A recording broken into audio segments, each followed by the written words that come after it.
Welcome everybody to the Local and Regional Governments Day of the High Level Political Forum 2021. Our constituency has been meeting for a couple of days. This is our third day, and I would say our big day. It is a tradition for local and regional governments to gather during a specific day in every process of policy making of the United Nations and the international community. We started doing this during the COPs, and we have carried on during doing that also in other processes. So we are delighted that you are able to join us today. Local and regional governments have been working day in, day out as part of the global multilateral system as well, to ensure that the ambitions that we have set for ourselves in 2015 come to be true, that we achieve the objectives of sustainability and development.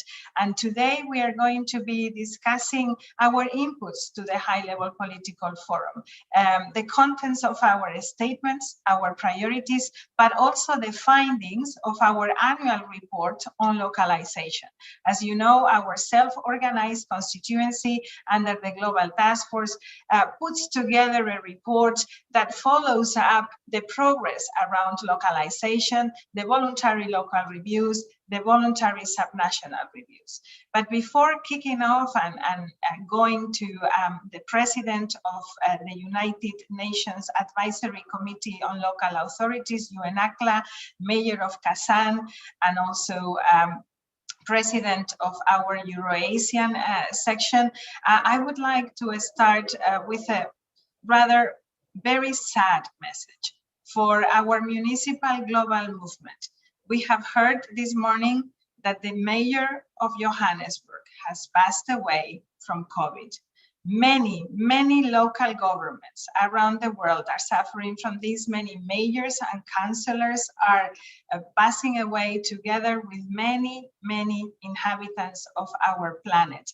And for them, just a minute silence.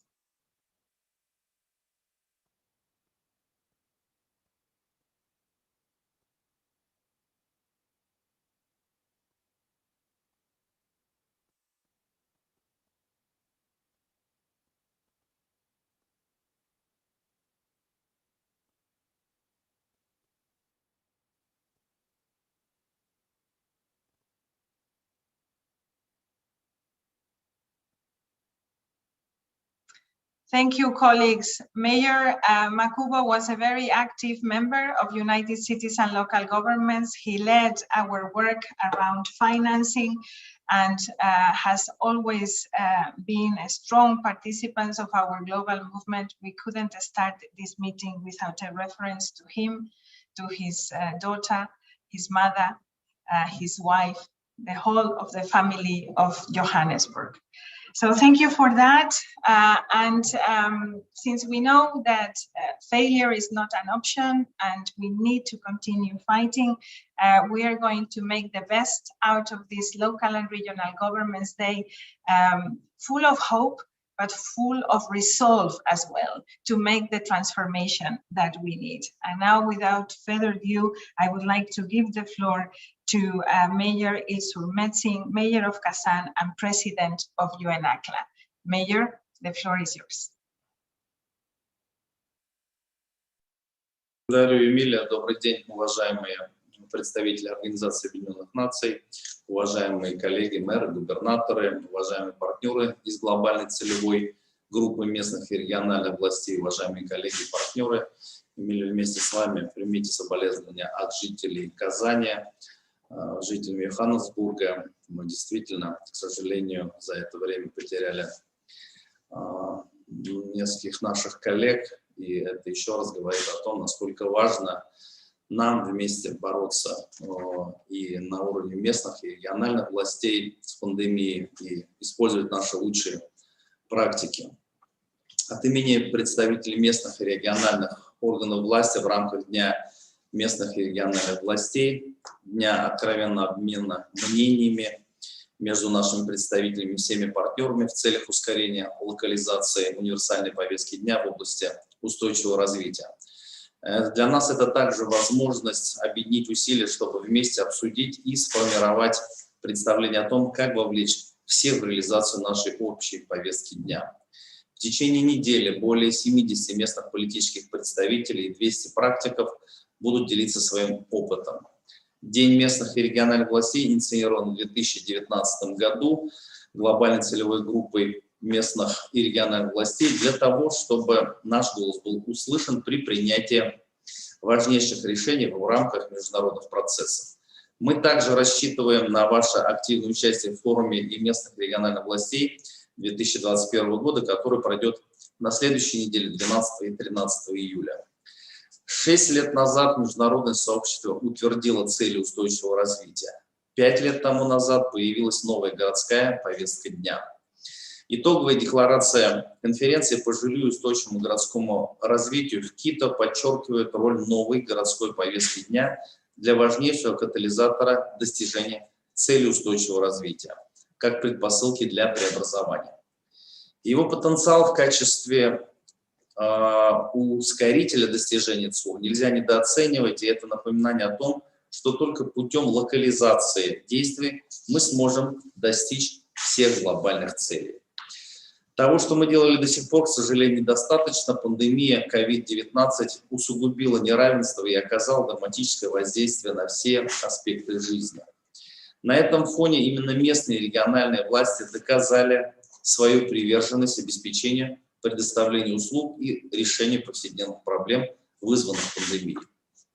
Наш 5-й доклад политическому форуму высокого уровня показывает, что местные и региональные власти, несмотря на то, что боролись за сохранение доступа к основным услугам на протяжении всей пандемии, демонстрируя, что предоставление базовых услуг является краеугольным камнем ответных мер в области здравоохранения.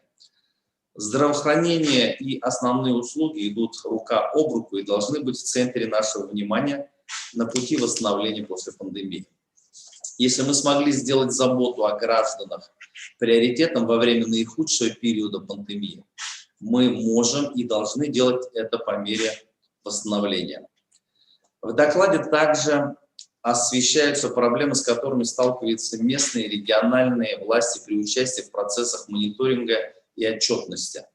Местные и региональные власти участвовали только в 37% добровольных национальных обзоров, и их участие сильно варьировалось в разных регионах, и это было относительно выше только в Европе и Азиатско-Тихоокеанском регионе. Важно усилить участие местных и региональных властей в национальной отчетности для обеспечения учета всех мнений в процессе локализации ЦУР и повышения их ответственности за реализацию целей, которые достижимы только на местном уровне. Наконец, наш отчет показывает, что многоуровневое сотрудничество и координация имеют решающее значение, и в некоторых случаях необходимо пересмотреть и модернизировать систему управления. Местные и региональные власти должны участвовать во всех стратегиях восстановления, в частности, в национальных программах восстановления для обеспечения всеобщего охвата. Вот почему крайне важно не только вовлекать местные и региональные органы власти в процесс восстановления, но и налаживать прочные партнерские отношения для локализации универсальных программ развития. Крайне важно обеспечить проведение необходимых реформ для расширения прав и возможностей местных и региональных властей, обеспечение равного доступа к основным услугам. Проблемы остаются серьезными, но наша приверженность к их решению непоколебима, и опыт показал, что для восстановления нам необходимо участие всех. Вот почему мы призываем к созданию новой системы, в которой местные и региональные власти будут в полной мере задействованы, занимая постоянное место за столом принятия решений.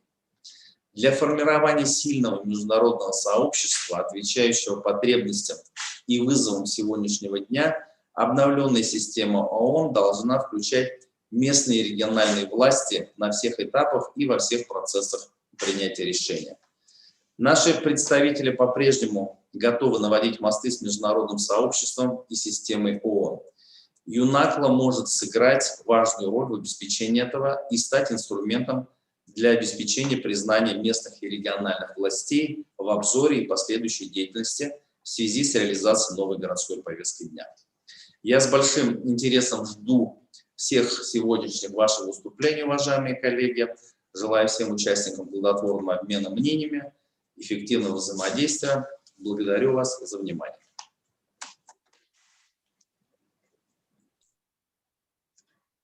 Thank you very much, President and Chair of UNACLA, for these thoughtful remarks, also for your commitment to ensure that UNACLA becomes a very important tool as part of our enhanced role in the United Nations.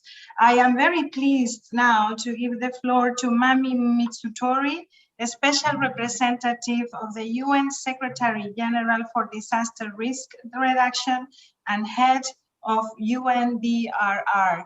Mami is a long-standing friend of the family of local and regional governments.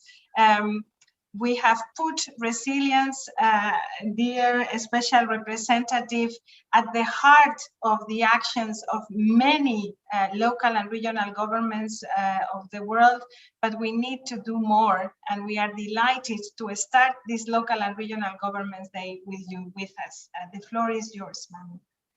Thank you very much, Emilia. Distinguished participants, at the outset, I would like to convey my heartfelt condolences to the family and friends of Mayor Makubo and the citizens of Johannesburg for your tremendous loss. I would like to then congratulate members of the Global Task Force of Local and Regional Governments on convening the Local and Regional Governments Day, bringing together delegations of local and regional governments and presenting the annual Global Task Force report on localizing the SDGs. The presence and voices of local governments is indeed so important for the HLPF process. As your report focuses on SDG 3 health, may I start by saying that the need for innovation and transformation in how urban risk is managed has been brought home to us all by the impact of the COVID-19 pandemic. Millions of lives have been lost. Just this week, the number of mortality caused by the pandemic has surpassed 4 million people. Many more have fallen ill. There have been $12 trillion in economic losses, and an estimated 100 million people have been pushed back into poverty. The enormity of this ongoing catastrophe can you hear me? cries out for us to apply to lessons learned, and nowhere else is it so important to tackle this challenge than in cities, in local governments, because, as we all know, by the year 2050, 2/3 of the world's population will be urban. Managing urban risk and building urban resilience to disasters, street by street, city by city, is the challenge of this century. How our cities develop with resilience, built or not, is going to be key to achieving the SDGs, the Sendai Framework for Disaster Risk Reduction, the Paris Agreement, and the new Urban Agenda.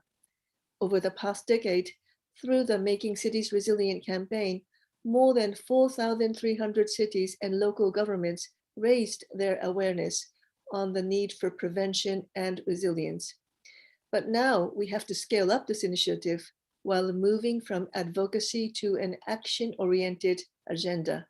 And this is why in October last year, UCLG, ICLEI, the Resilient Cities Network, UN Habitat, and many, many others have joined forces to launch the Making Cities Resilient 2030 initiative, MCR 2030.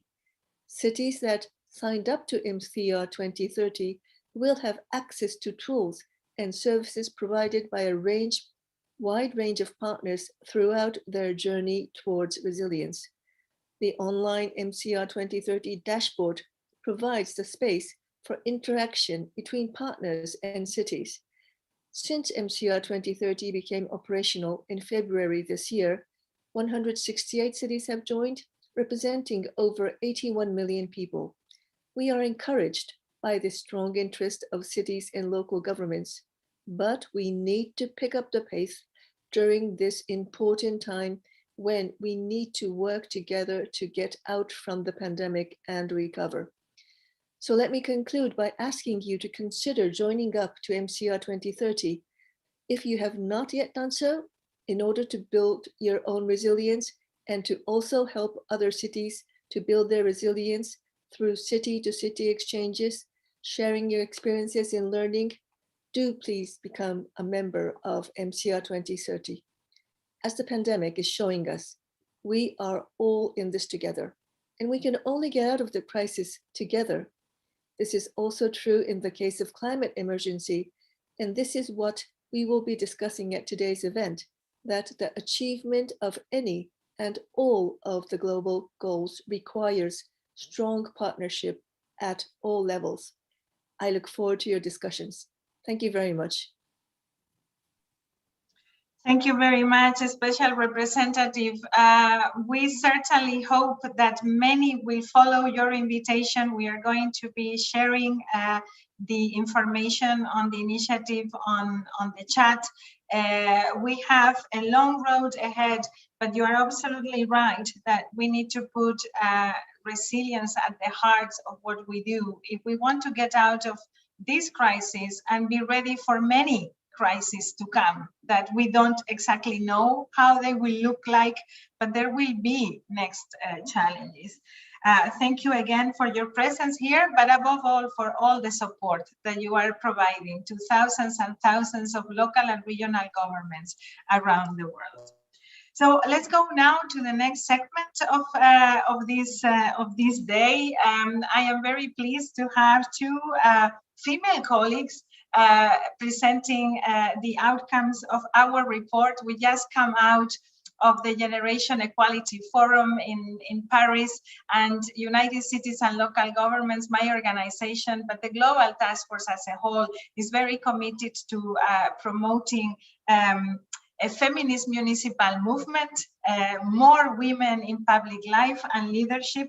And I have very good examples coming up that are going to be presenting to us the outcomes of the findings of one of our key products in this high-level political forum. We come with a joint statement that we presented 2 days ago, and that we will be presenting again during the high-level political forum, local and regional governments forum, starting on Monday and Tuesday. But today we want to pay particular attention to the findings of our annual report. As you know, UCLG, for the Global Task Force, and with the collaboration of all the networks, the 27 networks that you see here under in your screen, produces a report that follows up how well we are doing or how bad we are doing in the localization of the SDGs, and what kind of impact is that having in the voluntary national reviews. And to give us an overview, a quick one on what we have found and what it means for the respective organization, we have with us the Secretary General of the Commonwealth Local Governments Forum, Lucy Slacks, and then we will also give the floor to Bernardia Chandre-Trevi, Secretary General of United Cities and Local Government ASPAC. We will start with you, Lucy. We need to be a little bit strict with time. If you can keep it to 4 minutes, it would be wonderful. Thanks very much, Amelia, and distinguished colleagues. It's a pleasure to join you. And just quickly allow me to add our condolences to Johannesburg on the death of Mem Makubo. It's terribly sad news, and I think it really shows how local government is very much on the front line of the pandemic still in its work. And that's something I want to just touch on quickly in my remarks. So first, this is a really exciting day to be talking about the report on towards the localization of the SDGs. As everybody knows, this is something which is produced on an annual basis. And I think the first thing is a huge congratulations to the team for producing, again, a really amazing piece of work, which really helps us, I think, to map the progress that we're making in terms of localization. We know it hasn't been a linear journey. And I think that this report in many ways does show up the context in which it was written. And I think, you know, we have already talked about it in the opening, that this year has been a year of the global pandemic, and it's had a devastating effect on us globally. And the previous speaker mentioned many of the statistics which I was going to draw attention to, but I think I won't do that. But I will just draw attention to the fact that even before the pandemic, we were struggling in terms of achieving the SDGs. There was already a strong discussion around how we could accelerate achievement of the SDGs. So that statistic which the previous speaker gave, around an extra 120 million people being pushed into poverty as a result of the pandemic, I think is stark. And I think it's something that our movement is very keen to play a very active role in addressing through localization of the SDGs. And I think in many ways, our experience of the pandemic, the feedback from this report, really shows that nobody can do this alone. There's no one part of government that can do this. It's not something civil society or local government can do. We absolutely have to move together collectively. And we have to really give some meaning to the context of multi-level governance. We read it throughout the SDGs, we read it throughout the Agenda 2030. And I think we really need to use this sort of transformational moment, this moment where we're all looking at how we build back better, how we build back differently, and we would certainly argue how we build back local, to really make some of those partnerships at with different levels of government, with other stakeholders, very meaningful. As we know, local governments have played a key role in the pandemic. And I think one of the things that's been very evident is the breadth of services which local governments deliver, which are directly impacting on the health, safety, security, and resilience of our local communities. We talk a lot in the context of the pandemic about health, but local governments also involved in water, sanitation, waste management, drainage, reaching out to communities, making sure that the poorest don't go without. So I think, you know, the social inequalities that we know are there have been further deepened by this pandemic. And equally, this report tells us that local government has a very strong role to play in that recovery. I wanted to pull out the fact that the report does headline many examples of good practice, but it does also show that local governments are less involved in some of the national reporting mechanisms currently than they perhaps have been at other points in the process. And I think we need to take that head on. I think we need to respond to that as a global movement, and we have to think about the steps which we can take. And you'll see in the report that we do make some very practical recommendations around how we feel that as a community, as a sector, local government could be enabled and supported to play a fuller role in this. And I would draw your attention to 2 or 3 things. One is the need to really align global policies with practical plans and commitments at the local level and the national level. How do we link those plans together? You talked about Sendai in your earlier comments. We've talked a lot about the Paris Agreement. How do we align those things better? And how do we position local government to be able to do that? How do we strengthen local government's role in those coordinating mechanisms? We are starting to see, in terms of climate change, we're starting to see much more of a focus on local government engaging in national commitments. We need to do that with the SDGs. We need to really position local governments to be able to take on that role. And then, as we are doing, we need our global community to be saying this to the UN, to other international global partners.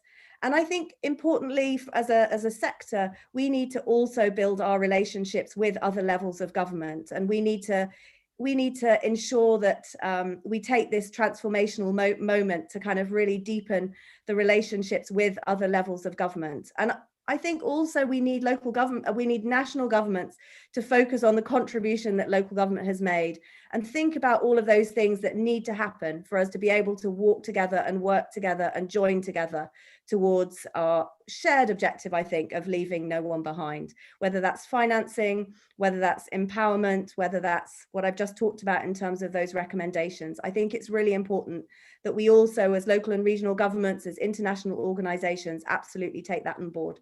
And I think this report, you know, really gives us a very clear direction as to where we need to go next.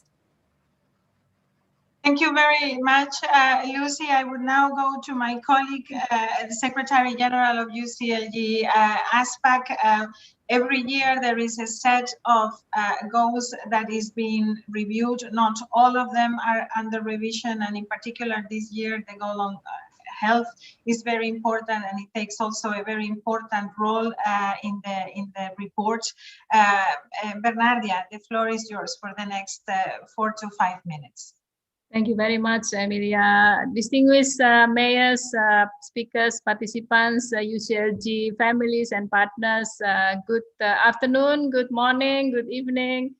And it's really a big pleasure for me to join you today. And first of all, I also like to convey our big condolences to the family and people in Johannesburg, and of course, UCLG Africa, on the death of the mayors of Johannesburg. This is still a struggle that we face. The COVID-19 is still here. Even in Jakarta, we have been asked to start working from home again. The number of cases in the virus second wave has increased. Like yesterday itself, the cases reached 38,000 cases with 800 to 1,000 died in just 24 hours.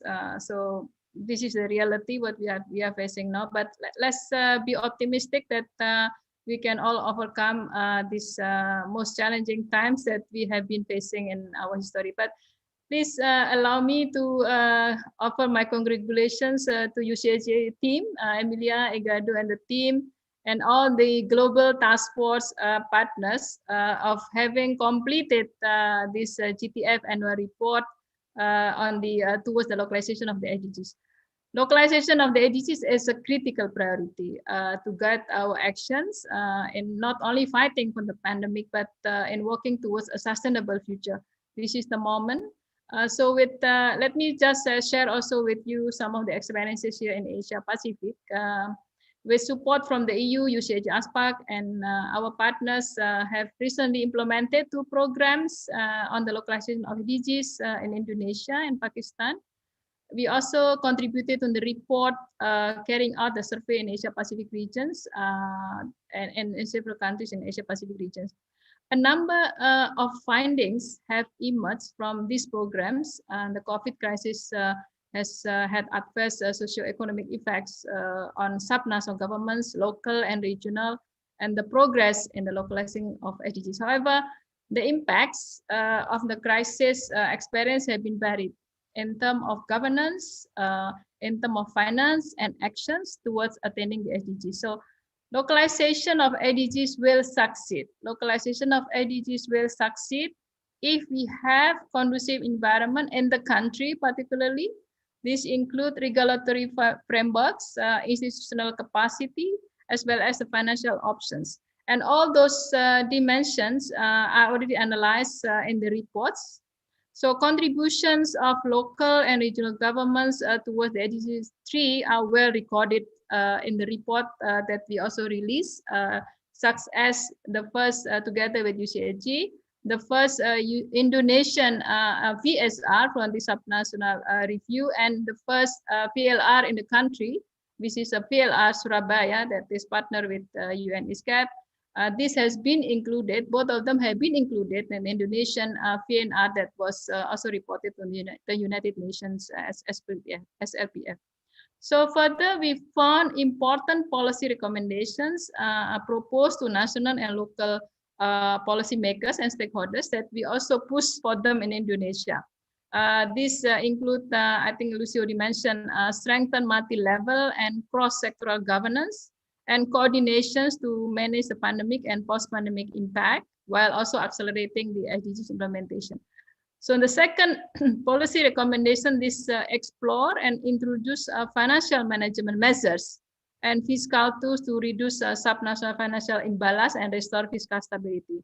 And the third, upscale the use of ICT to accelerate the digitalization of services, address digital divides, and subsequently to bring transparency. So to build a safe, just green recovery, the recovery package from the COVID pandemics are vital for local and regional governments to enact measures to fight the impact of COVID-19 and accelerate this sustainable recovery. So it should link not only to the health issue, but other SDGs as well. For example, the fact shows that the number of countries with renewable energy support policy didn't increase from the previous year, although there are many more cities committed to adopt renewable energy strategies in 2020. So cross-linking SDGs and their targets to affect multiple benefits at the local level is a key to better uptake of the SDGs. So let me conclude here. To answer to the rising global energy demand, it will be critical also to reduce consumptions and investment of new fossil fuels. However, investment in fossil fuels outlined in the COVID-19 recovery package are 6 times greater than the level of investment allocated to renewable energy. So we really need to revert these trends. So therefore, to build back better and stronger recovery package should align with sustainable development, green jobs, and social protections. These are essential in accelerating the SDGs attainment. It is crucial, of course, to be ambitious in our actions, but we need a clear and strong long-term visions. And most important is to put this ambitious into action. So this is as shown in the report, many countries, local governments are even more ambitious than national government in the initiative. Many cities in Japan, Korea, South Korea, China, they are also taking initiative. So finally, I would also to underline that our involvement in the reporting process, particularly thanks to the voluntary subnational and local reports, this has strengthened the acknowledgement of our initiative by national governments. The voluntary national report presented this year by the Indonesian government for the first time mentioned the role of local government association. I think this has strengthened the dialogue between different levels of government. So thank you. Please also, I wish you a safe and healthy future and success in all your endeavors. Thank you. Back to you, Emilia. Thank you very much, Bernardia. You know, the methodology that is followed by the team is to issue surveys. We see members of the Global Task Force like Platforma and CMR are also sharing the findings of the European report in the chat. We received 263 surveys this year from 92 countries. 28 of them are countries that are reporting this year. So the information that we get is very, very relevant. You have the link to the report in the chat. It's really worth looking at it. And what we are going to do now, and is going to be facilitated by Frédéric Vallier, the Secretary General of the Council of European Municipalities and Regions, is to get the political perspective out of this. As you know, next week we are going to have sessions also specifically focusing on the voluntary local reviews and the voluntary subnational reviews, many of which are mentioned here in this report. We invite you to follow those sessions as well, a very intensive calendar of our constituency. Frédéric, thank you for joining us. I leave us all in your able hands with a very interesting panel. Thank you very much, Emilia. Thank you very much, Emilia. And let me also convey my condolences to the people of Johannesburg and to the friends and colleagues from South Africa and from the family of local governments. But this shows also that the crisis, as my colleague Lucy and Bernardia said, is still there. And probably we have to think out of the box in this matter, because we see that crises are in a way ongoing, and maybe the state of crisis is a permanent one. If we think of the climate crisis, of course the COVID crisis, and other that could easily pop up. So maybe it's a phase of civilization and humanity when we have to take on board the challenges, the risk, and the difficulties that we have to tackle. And certainly those who have to tackle it the most are the ones on the ground.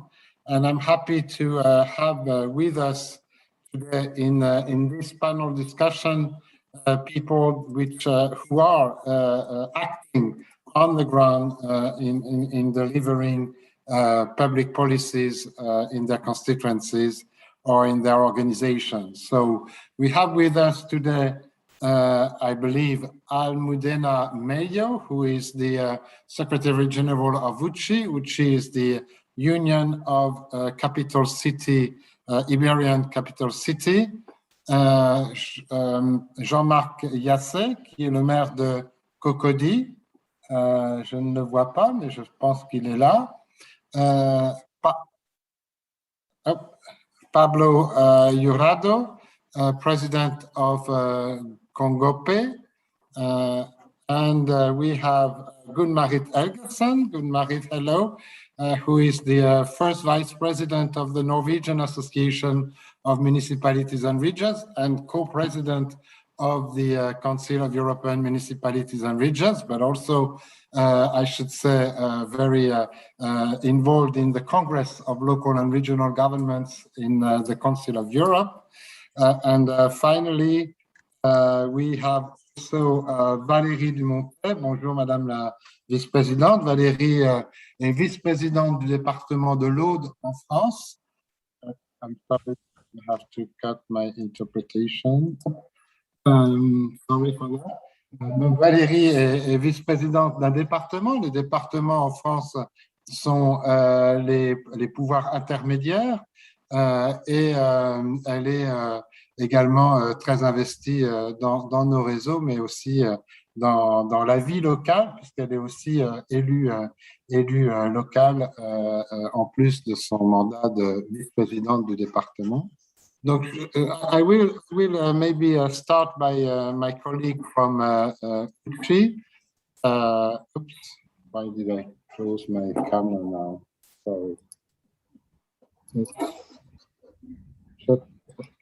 A little problem of connection. I'm sorry. So, Almudena Mello, I would like maybe to start with you by asking about solidarity and cooperation. How those two elements can be integrated in the principles of delivering in the SDGs, but also in the recovery plans. After this crisis, we see that there is a need for inventing a new model of development based on resilient and recovery plans, certainly in Europe, but also in the rest of the world. So how do you integrate this in your work and in capital cities?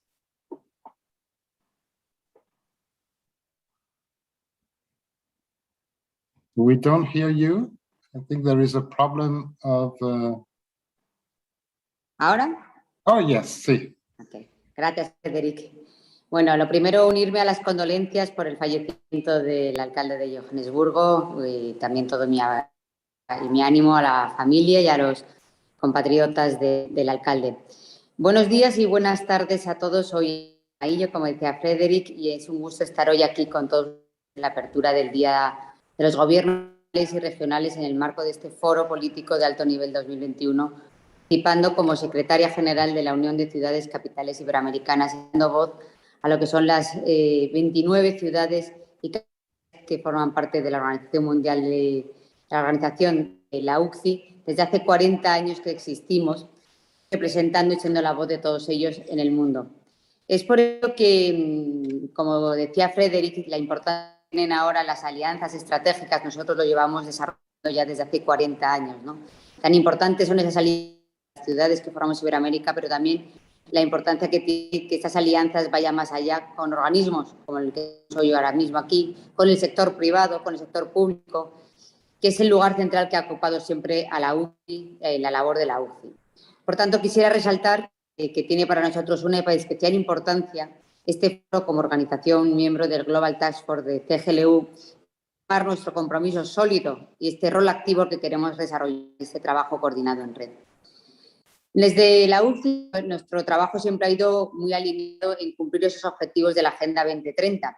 Apoyamos gobiernos locales desde nuestra región en un sinfín de iniciativas que para favorecer el crecimiento económico y la sostenibilidad en la línea de cumplir esas metas 2020. Y es nuestra convicción que los desafíos globales necesitan también de respuestas innovadoras llevadas a cabo de manera conjunta, a través de alianzas para que sean efectivas y sostenibles. La Alianza Mundial para el Desarrollo Sostenible, establecida en la ODS 17, no podrá conseguirse si no es por medio de la cooperación internacional y las asociaciones sólidas. Por tanto, ahí la importancia que tiene que todos trabajemos de manera unida. Y el compromiso, en ese sentido, de la Organización de Ciudades Capitales Iberoamericanas, en ese sentido, tiene una larga trayectoria, porque llevamos años impulsando proyectos de cooperación que contribuyen al fortalecimiento institucional y al apoyo de políticas locales. Particularmente me gustaría destacar el proyecto, por ejemplo, que está desarrollando ahora mismo, promovido por Sao Paulo con la Ciudad de México y Buenos Aires como ciudades asociadas, para mejorar y consolidar las estrategias de monitoreo, que también es importante, de esos objetivos de la ODS y de su localización a nivel local. Y para ello estamos trabajando en capacitar a los funcionarios y apoyar la elaboración de los informes de revisión voluntaria de estas ciudades. Primera etapa para potenciar el desarrollo de una plataforma de las ODS. En el ámbito de la salud y el bienestar, el objetivo número 3 de la Agenda 2030, los desafíos generados por la pandemia indefectible que han impactado de manera concreta es una de las metas a las que estamos tratando de trabajar dentro de ese objetivo que decía número 17, relacionada que nos convoca a reasignar y resignificar los planes a través de modelos nuevos más innovadores y para su salud y bienestar, que hoy nos convoca desde la UCI. En abril de 2020 realizamos un encuentro virtual iberoamericano decidido por el alcalde de Madrid junto con todos los alcaldes de Iberoamérica para intercambiar esas experiencias y medidas de mitigación en la lucha contra la pandemia. En mayo de este año hemos realizado el seminario Avanzamos Juntos 2019 para establecer de una manera conjunta las respuestas sanitarias que estábamos dando desde las ciudades iberoamericanas, que las ciudades pudieron compartir sus experiencias en el marco de la pandemia para dar respuesta frente a la emergencia. El intercambio de experiencias y lecciones aprendidas producto de la crisis de la pandemia también nos ha motivado a recopilar la información de nuestras ciudades miembros en una publicación institucional de trabajo y conocimiento. Dado que cada uno de nosotros nos hemos enfrentado a una situación absolutamente nueva, el poder conocer cómo se ha enfrentado cada una de las ciudades nos puede dar de cómo poder dar respuesta a las incertidumbres que nos vamos enfrentando ya. Por tanto, ese trabajo en común y poner en común todas las mejores prácticas que estamos desarrollando cada uno de nosotros con voluntad y nuestro mejor servicio público, creemos que es la manera de seguir. Con el capítulo de COVID-19, el mayor desafío para nuestras ciudades, este documento recoge los testimonios de los alcaldes y las alcaldesas iberoamericanas sobre los planes estratégicos actuales y futuros para construir entre todos unas ciudades más seguras, resilientes y sostenibles. Además, hoy, en el Día de los Gobiernos Locales y Regionales, enmarcado en este foro político de alto nivel para el desarrollo sostenible, es una oportunidad clave que se nos presenta para intercambiar estas ideas y tomar decisiones y redefinir estrategias que, como decía Emilia, es el momento de pasar a la ejecución, ¿no? De pasar de las ideas, una vez que nos hemos enfrentado a esta situación, a pasar a bajarlos al terreno, ¿no? Y en esta línea resulta esencial que la localización de las ODS sea un compromiso asumido y coordinada para conseguir que ese desarrollo sea verdaderamente sostenible. El informe anual de HLPF sobre la localización de las ODS en el cual la UCI hemos contribuido es un aporte estratégico en ese sentido, del cual confío que vamos a poder recoger las conclusiones, las ideas prioritarias y que nos sirvan, sobre todo, lo más importante, de ruta para saber hacia dónde tenemos que ir y conseguir esa recuperación real, ese desarrollo justo y sostenible que necesitamos. Por tanto, yo confío en que la puesta en común de estas ideas nos sirvan para tener esa hoja de ruta. Y ya concluyo. Muchas gracias a todos por escucharme. Thank you very much, Almudena. Sorry for trying to keep the time not too long. I will ask also your colleagues from the panel to be concise because there are a lot of things to do all day. But let's stay in Latin America with Pablo Jurado. Pablo is the president of the Association of Regions and Provinces of Ecuador. and president of the UCLG Forum of Regions, a new, rather new organization in UCLG, bringing together regions from all over the world. So Pablo, the recovery and local public service provision of the SDGs are starting, are moving, are addressing issues. How are the regions involved in that? Where do they stand in the delivery of these actions? Muchas gracias. Un saludo desde la mitad del mundo. Quiero iniciar expresando mi pésame igualmente a la familia de nuestro compañero alcalde de Johannesburgo, lamentando su fallecimiento. Y como somos globales, no puedo dejar también de expresar mi pésame a la familia del presidente de Haití, Jovenel Moïse, igualmente al pueblo haitiano. Es lamentable que esto esté sucediendo en nuestros días. El informe para el Desarrollo Sostenible 2021 de Naciones Unidas señala que la pandemia está conduciendo a un mundo aún más desigual, que la economía mundial ha experimentado la peor recesión en 90 años, que los segmentos más vulnerables de la sociedad están afectados de manera desproporcionada y que la situación en los países más pobres del mundo es altamente preocupante y podría retrasar el cumplimiento de los objetivos de desarrollo sostenible otros 10 años más. En este contexto, se ha puesto de manifiesto la necesidad de transformar las estructuras de gobernanza y las dinámicas territoriales. Cabe destacar que los gobiernos locales y en específico las regiones ocupan una posición estratégica en la territorialización y localización de las agendas globales y representan un actor fundamental para el fortalecimiento de la relación entre las entidades y agendas locales, nacionales e internacionales, hecho fundamental para asegurar una recuperación justa, sostenible, verde, resiliente e igualitaria.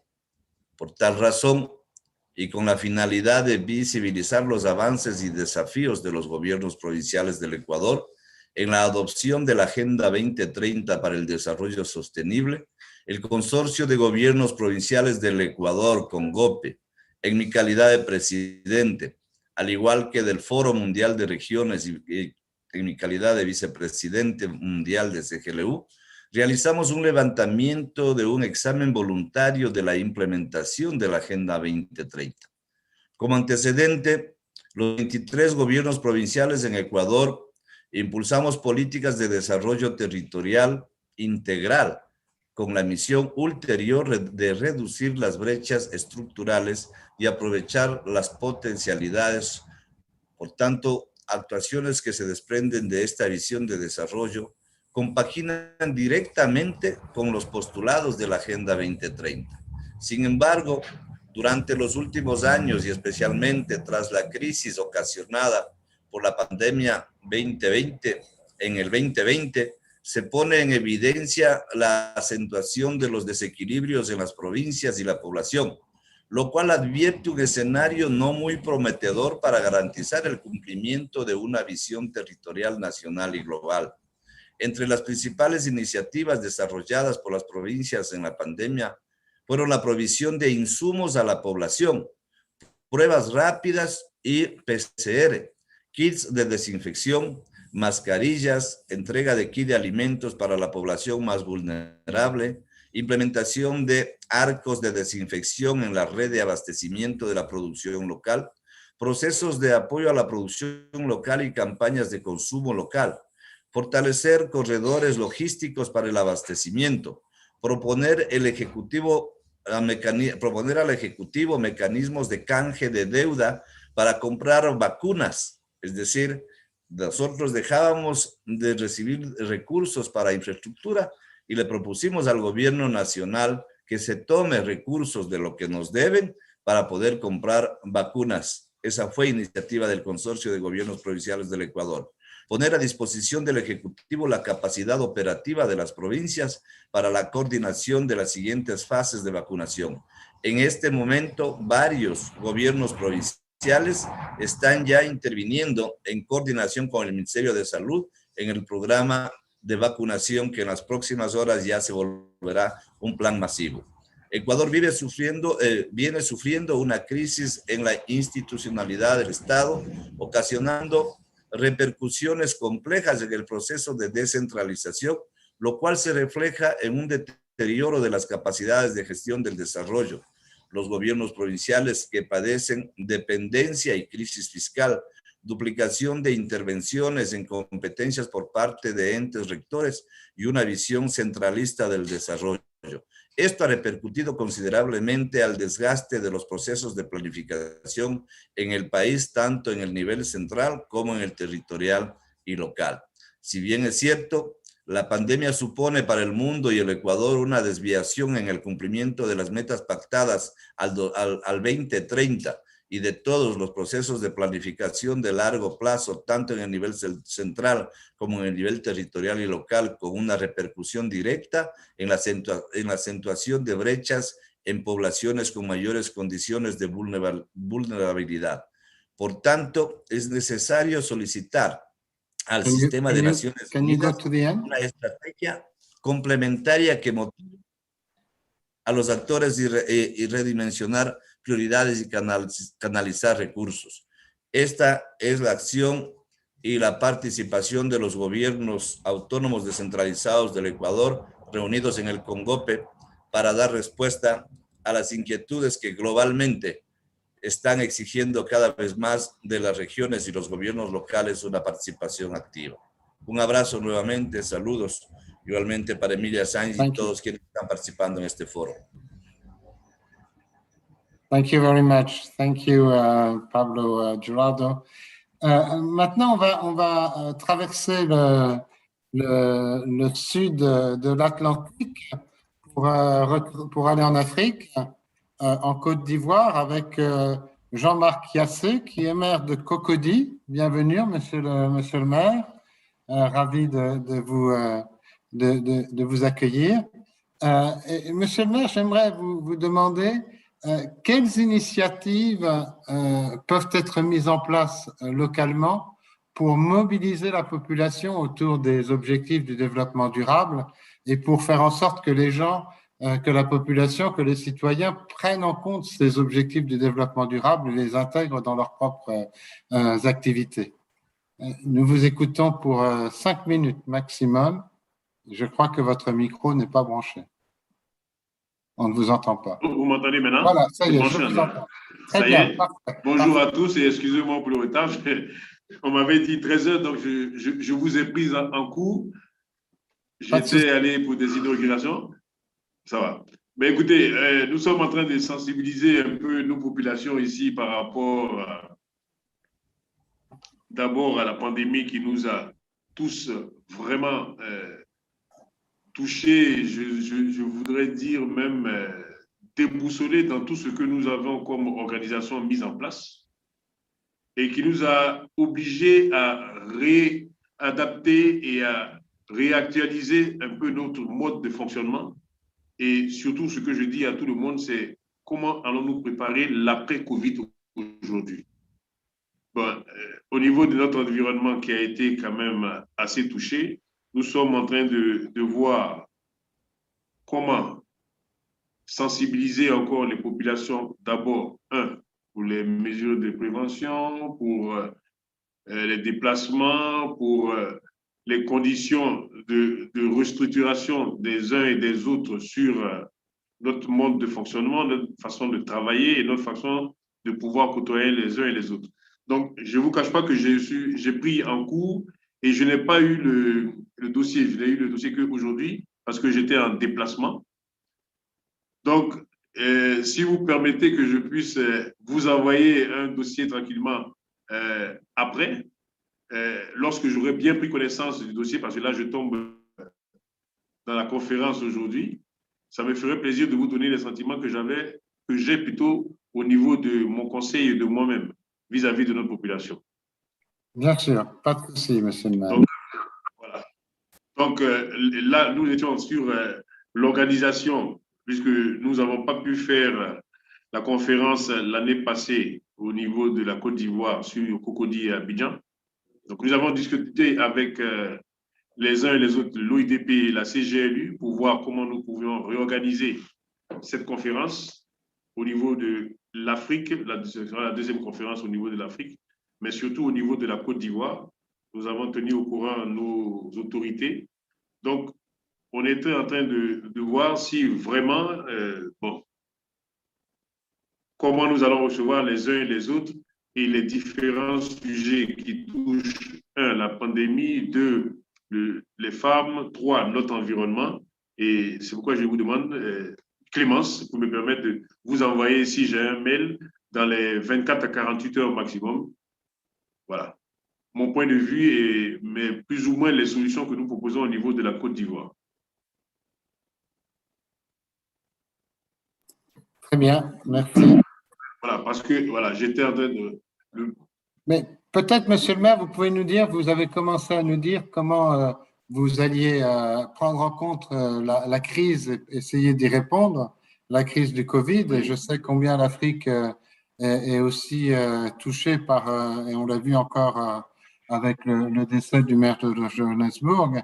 Mais comment, dans votre ville, vous pensez que les habitants et les citoyens, en fait, réagissent par rapport aux objectifs de développement durable, parce que c'est quelque chose de très, très global, dont on discute ici, mais est-ce qu'il y a un impact pour la population? Est-ce que finalement les gens se rendent compte de ce qui se discute dans nos réunions, finalement? Non, là, quand vous parlez de la pandémie, c'est effectivement, bon, pour la grâce de Dieu, le Seigneur nous a épargné vraiment que beaucoup de personnes soient touchées au niveau d'ici. Lorsque la pandémie a commencé, il y a eu une forte campagne que nous avons mise en place au niveau des mesures barrières, au niveau de la sensibilisation des uns et des autres, au niveau de l'environnement. Je leur ai fait comprendre qu'il fallait que nous ayons un environnement quand même sain. Et je ne vous cache pas que les gens ont été plus ou moins, les 6 premiers mois, ont suivi les consignes. Et au fur et à mesure, voyant que la pandémie, malheureusement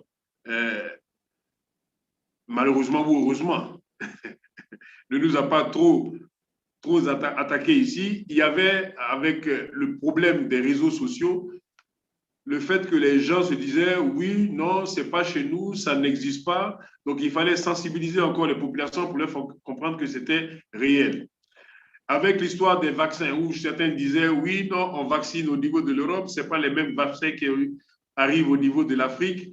Et je ne vous cache pas que sensibiliser ces populations était de plus en plus difficile pour nous. Moi, par exemple, je vais vous dire que j'ai fait les 2 doses d'AstraZeneca. Par la grâce de Dieu, ça va. J'estime que je peux enlever un peu le masque pour essayer de respirer avec les mesures barrières, mais vous avez quand même un grand nombre encore au niveau de la population qui est réticente et qui se dit non, il y a plus ou moins un complot derrière qui fait que, oui, pourquoi le taux n'est pas élevé à faire le vaccin.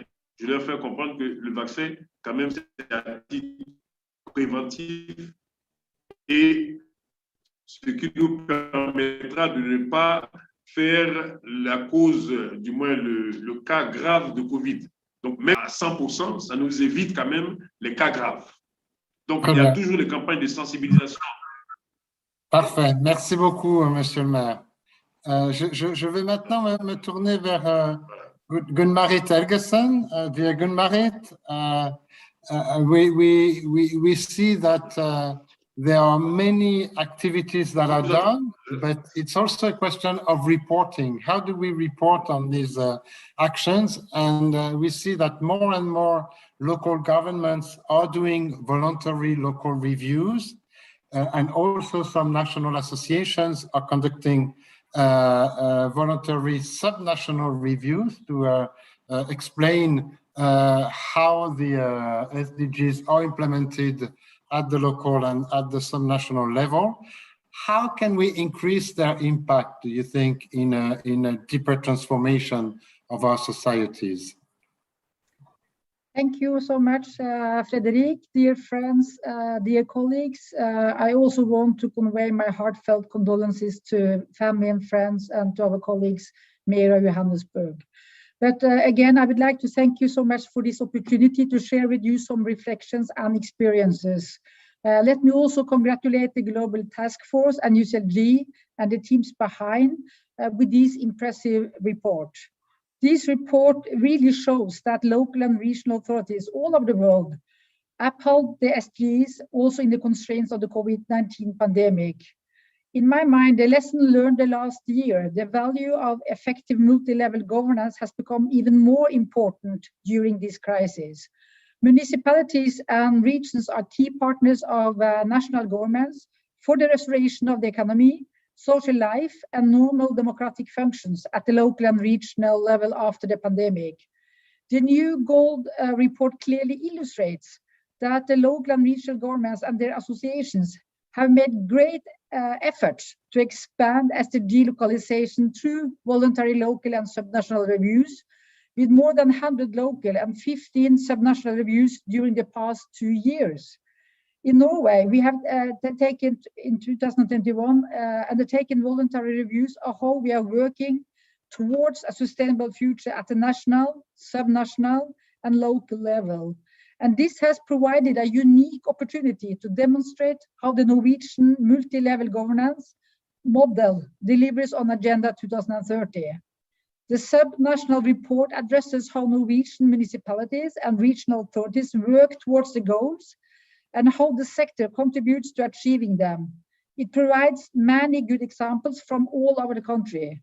It has been an ambition to deliver an honest and transparent report so that we can learn from the shortcomings and take the proper actions.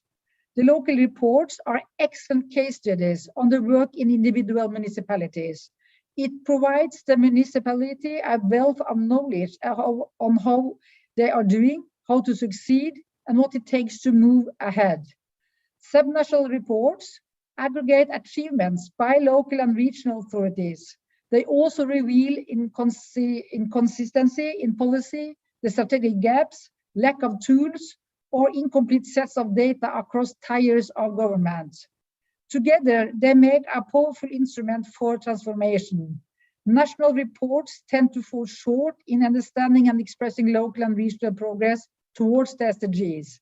So through combining a voluntary national review with a subnational review and several local reviews, as Norway now has done, we can move from knowledge to action and thus foster a deeper transformation. In Norway, we are taking concrete steps to secure action across tiers of government through a political agreement with the government on joint action for SDG implementation. And the SDGs are a shared responsibility, and we know and we will not succeed unless we truly acknowledge the value of a whole of government. So we have now entered the decade of action. We have the knowledge, now we need action. Local and regional governments have demonstrated that they can deliver. To further enhance the needed transformation, they need proper authority and instruments for consultation and finances. And of course, trust and respect from national governments and international institutions. We as local leaders, we know we can do it if we have the power and if we have the tools. So let's empower local and regional governments and we will deliver. Thank you so much. Thank you very much, Gunn-Marit, and thank you for this report and engagement. Always very welcome. Valérie Dumontet. Alors, Valérie, vous êtes directement en lien avec les citoyens dans votre département, dans l'Aude. Comment est-ce que vous-même et votre collectivité, vous intégrez la décentralisation, la coopération décentralisée dans la politique des SDG? Et je sais que vous êtes aussi engagé avec Cités Unies France, dans les groupes de travail. Donc, comment vous intégrez tout ça dans ce travail sur la coopération décentralisée? Bonjour à tous. Je voudrais tout d'abord joindre ma voix aux condoléances à la famille du maire de Johannesburg, mais aussi avoir une pensée pour l'ensemble des victimes du Covid-19. À travers tous les témoignages qu'on a entendus depuis le début de ce segment, on a bien entendu que les gouvernements locaux sont sur le front pour gérer les conséquences des grands dérèglements mondiaux. Et la lutte contre la pandémie du Covid-19 en est une triste illustration. On a bien vu à quel point les autorités locales sont un rouage essentiel pour agir dans la proximité, avec et pour la population dans le cadre de la protection sanitaire, mais aussi pour assurer autant que possible le maintien d'une activité économique, sociale, locale. Et donc, pour faire le lien avec les ODD et l'action de coopération décentralisée, les autorités locales sont une échelle essentielle pour localiser les ODD et engager les transformations nécessaires. Et cette localisation des ODD permet une articulation globale locale, permet aussi de guider l'action de proximité, de fixer un cap, de donner un sens aux actions engagées dans la proximité et de positionner en fait un référentiel de gouvernance et d'indicateurs d'impact. Et c'est vrai que l'engagement collectif des différents réseaux dans les forums politiques de haut niveau depuis quelques années a permis de faire progresser la considération et la reconnaissance du rôle des autorités locales dans la localisation des ODD par le niveau international. Au sein des réseaux comme et gouvernements locaux, on voit bien, à travers notamment les rapports qui est aujourd'hui présenté, qui est le 5e rapport présenté, on voit bien comment les gouvernements locaux construisent une action puissante et coordonnée qui leur permet de démontrer l'efficacité des partenariats internationaux pour rechercher des solutions et contribuer à l'atteinte des ODD. Ainsi, on peut démontrer que l'agglomération d'actions micro a un impact macro. Et c'est conscient de ces enjeux qu'Cité Unifrance, qui est le réseau que je représente aujourd'hui, qui est une tête de réseau transpartisane, multiniveau, des autorités locales françaises qui sont engagées dans l'action internationale. Et donc, on a fait de l'articulation entre politique locale et coopération décentralisée un cheval de bataille pour atteindre les ODD. Je voudrais juste signaler que quand je dis coopération décentralisée, ce qu'on entend, j'entends les partenariats pair à pair, d'élus à élus, conclus entre autorités locales politiques multiniveaux, françaises et étrangères. Je dis ça parce qu'au niveau de l'Union européenne, il y a une autre définition qui englobe aussi les ONG. Là, je parle bien des partenariats entre autorités locales politiques et donc d'élus à élus. Donc, dans cette perspective-là, l'ambition qu'on s'est fixée, c'est de positionner les ODD comme un socle commun qui structure les partenariats peer-to-peer pour le décliner en plan d'action. Ainsi, on positionne que les territoires, où qu'ils se situent, sont tous en développement durable, avec la responsabilité d'agir en s'épaulant réciproquement. Nous avons décidé de nous concentrer sur un travail opérationnel sur comment intégrer la localisation des ODD et l'agenda 2030 dans les partenariats de coopération décentralisés, et ça en lien avec d'autres réflexions menées au sein de réseaux comme CGLU et Plateforma. Et là, je voudrais porter à la connaissance des panélistes et des personnes présentes le processus qui est en cours avec le module de formation 4 de CGLU Plateforma qui vise à former des formateurs sur comment mieux lier la coopération décentralisée à l'agenda 2030 ainsi que ses 17 ODD et vice-versa. Le travail, donc on a engagé un travail, nous, Cité Unifrance, soutenu par CGLU et Plateforma, qui est la mise en corrélation entre l'approche théorique de ce module de formation numéro 4 et la mise en pratique opérationnelle dans la proximité sur les territoires des autorités locales qui ont des partenariats internationaux. Ainsi, nous voulons explorer et de façon pragmatique et opérationnelle comment est-ce qu'on peut aller au-delà d'un partage d'expérience ou un partage de formation pour proposer un accompagnement individualisé qui est une des clés de réussite de l'appropriation et de la mise en pratique des ODD. Comment est-ce qu'on identifie les cibles et les indicateurs les plus adaptés pour assurer un renforcement du référentiel ODD dans les coopérations internationales? Comment est-ce qu'on crée des outils qui permettent de positionner les ODD comme référentiel commun, comme un langage commun dans les partenariats de coopération? Et comment est-ce qu'on permet à ces partenariats internationaux d'impulser des dynamiques collectives qui mettent en cohérence les actions multiniveaux, multi-acteurs, publics, privés, citoyens, en se référant aux indicateurs ODD? Et je rappelle à ce titre l'ODD 17 qui pose la mise en œuvre des partenariats efficaces comme une clé de réussite stratégique des ODD. Donc, on a une première étape en cours qui est une expérimentation avec quelques partenariats volontaires. Et sur la base de ces partenariats, on va capitaliser pour créer une sorte de boîte à outils qui peut être transférable à d'autres partenariats de coopération décentralisée et ainsi lier l'approche conceptuelle et théorique avec une boîte à idées opérationnelle, une boîte à outils pragmatique et opérationnelle.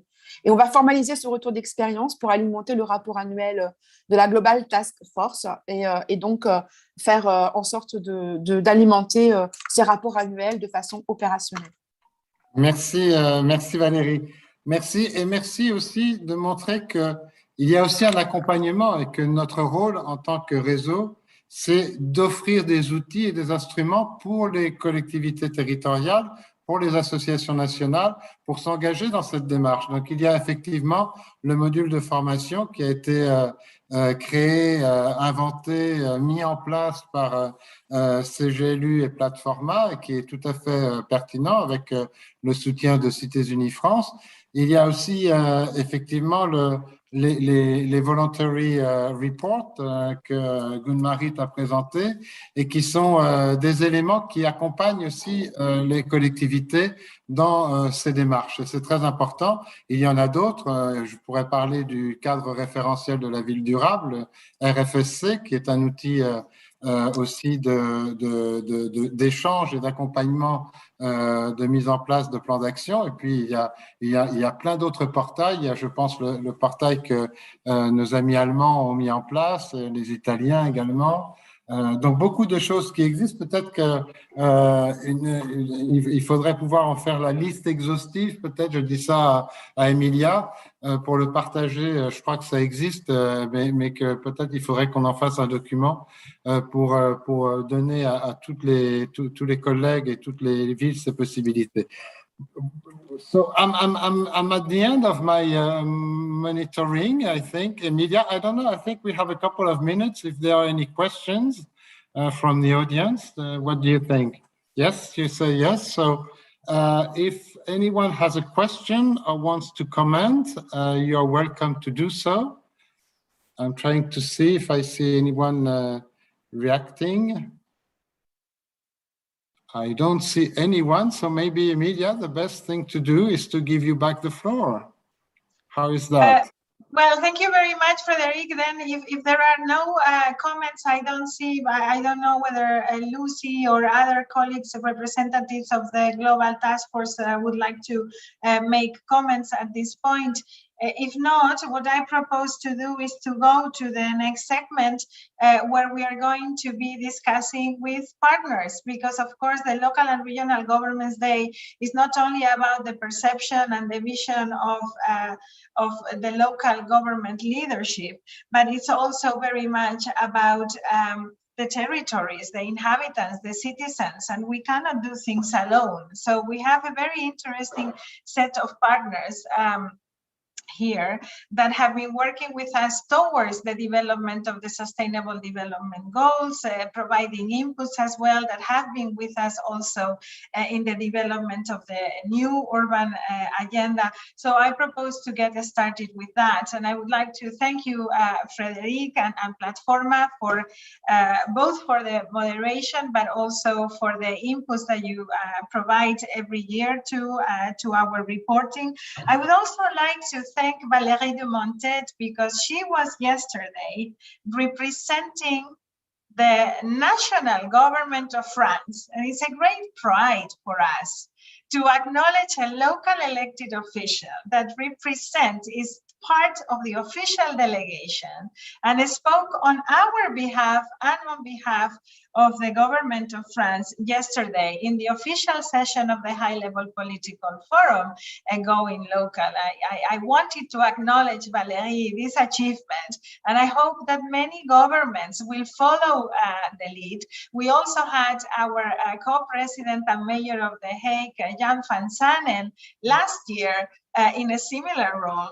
And I think it is very, very important that when you have this space, you also refer to the work that we do together. Indeed, and I am very, very grateful.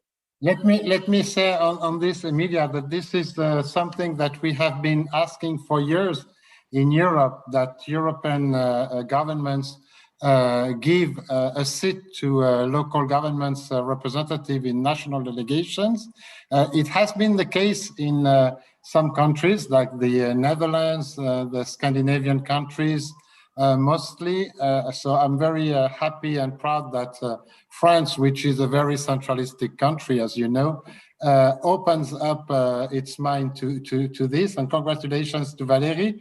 It's a recommendation also from the European Union that we have been achieving in the last years. So let's hope that in the years to come, all states, not only in Europe, but also in other continents, open their delegations to local governments. Thank you very much. Yes, indeed. And that when they do, the local elected officials do what Valérie did yesterday, which is acknowledge our work. Thank you, Valérie, because you mentioned the networks explicitly. And that's what we need. We need national governments to understand that we are not in a competition, that we are part of the solution and that we complement those arrangements. So I think it's good for all of us to realize how relevant this is for the constituency. We are making progress. Progress is tiny, and we can go back, on progress. So but we do need to acknowledge progress when it's there in front of us. Another big progress that we're going to have our colleague Chris Williams, the director of the UN Habitat Office in New York, talking about is the United Nations Task Force for the Future of Cities. That is also something that is really powerful and where the Global Task Force is very, very engaged. But let us now go to our partners, to the representatives of the communities, and to other UN agencies that are very meaningful and critical for the work of our constituency towards the achievement of the SDGs. And allow me to start with Jeannie Birch, President of the General Assembly of Partners. Jeannie Birch is well known to the local and regional governments constituency because she hasn't missed the local and regional government day for quite a while. We like to keep our partners following us, and we have quite interesting plans ahead as well for the General Assembly of Partners in respect to the new urban agenda. So Jeannie, some thoughts on how you see this high-level political forum for the constituencies that are gathered around GAP, and maybe a peek to the future, and all of that in around 3 minutes. Thank you, Jeannie. Thank you very much, and good morning, good afternoon, good evening to everyone. You're right, the Local and Regional Governments Day is not to be missed any year. It's an absolutely spectacular convening of leadership among local and regional governments who are so important to the implementation of the SDGs and the new urban agenda. You know the data that a high percentage of all the targets have to be done locally. I wanted to discuss the idea of partnership today with regard to the different types, the nature, and how it can best be done and improved. For example, we are all talking about multi-stakeholder partnership. What does this mean? This means, obviously, vertical integration, as we've just heard, multi-level government, national, state, local, and neighborhood representatives to discuss and be engaged in partnership activities. It means agreements among different groups within the non-governmental arrangements. I would call that horizontal partnerships. In particular, by the way, when I talked about the vertical and multi-level government, I also wanted to include within that the UN agencies who fit in to these various levels along the way, and have a terrific amount of information and data to share with the local citizens. I also would remind everybody that local citizens in democratic countries vote. And so it's really important to think about how we can have productive dialogues to represent the views of everybody, but at the same time provide for a wholesome, comprehensive understanding of larger issues within the discussions that might be had. And this means, particularly at the horizontal level, when we're non-governmental agencies or entities are working with local and regional governments, it means that there's discussion and dialogue among them. The nature of partnerships is really very critical. We need to think about how to listen to each other. Different groups have different motivations, and we need to understand those motivations. And particularly when we're talking about the implementation of a global agenda, whether it be the SDGs, the New Urban Agenda, the climate change agenda, there are motivations at different levels that needs to be recognized, need to be discussed among the partners so that they understand where they're coming from and where they're going and what they can do together. And this means taking partnership to a level where dialogue happens. People listen to each other. They understand each other's groups, listen to each other. They understand the group's motivations. They work towards a consensus around particular topics. This is not easy because the motivations for some groups are very, very strong, and it's hard for them to give up their particular motivations in order to understand and accommodate the motivations of others. I'd also like to talk about the importance of partnerships horizontally among civil society groups. The General Assembly of Partners, I think, is a terrific example of that. It is 17 partner constituent groups representing local and regional governments, parliamentarians, research and science, the scientific inquiry, women, indigenous peoples, the 9 major groups, as you know, and several other groups that are self-identified and self-governed in terms of what they see is their role within the implementation of the New Urban Agenda at every level. And so among the horizontal partnerships, we also need to see cooperation among the civil society groups as well. The trade unions and labor group has to discuss the business and industry and see where they can come together to discuss what's needed, again, with local and regional governments. I'd like to talk about also sort of the nature of partnerships. We have spoken dialogue, such as we have today, where we talk to each other and we listen to each other and so on and so forth. We have written pieces as well. And in the written pieces, there is data that is collected. And the question is whose data and what kind of data is used to support the partnership agreements that we will arrive at. We need to think about formally collected data, the quantitative data that census might be collect, or you might collect at your local level pertaining to the public services that you give. But also we need to think about qualitative data and how that can be integrated into the dialogue as we go forward and talk about how to agree. And lastly, I'd like to talk about the difference between formal and informal partnerships and access to each other in informal and formal ways. Formal, obviously, is public hearings, getting to testify about things and having access to at least express one's views in terms of an entity, but also the informal dialogues that occur need to happen through convenings. I'm sorry we're on Zoom and not person to person, because it's the informal dialogues that often are breakthroughs through strengthening those partnerships. So we need to create environments where we can have vertical and horizontal partnerships, where we can partnerships among groups, civil society groups, as well as governmental groups. We need to have dialogue that's formal and informal, and we need to recognize the different kinds of data on which these partnerships are built. So I think I've expended my 3 minutes. If not, I could go on, but I think I'll yield the floor to the next speaker. Yes, It was more than 3, and that's okay. Oh, I'm sorry. No, don't worry. It's always there is a clock there for your reference for the following speakers. But I mean, it's very important to hear these messages, and it is worth mentioning also that there are important efforts being made to ensure that there are policy recommendations that we develop together. And I attach great importance to that. From the perspective of the Global Task Force, certainly many of the recommendations that we put through during the Habitat 3 process to the negotiators were things that we discussed previously with groups like the General Assembly of Partners.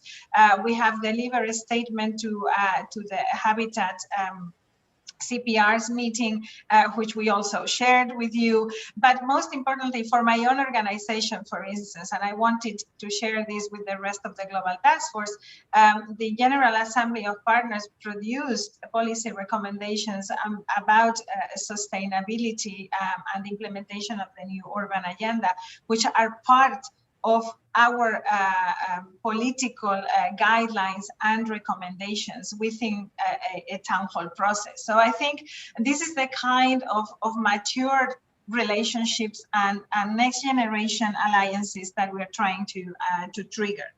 And I am going to give the floor now to Thomas George, Global Lead Urban Programming of UNICEF.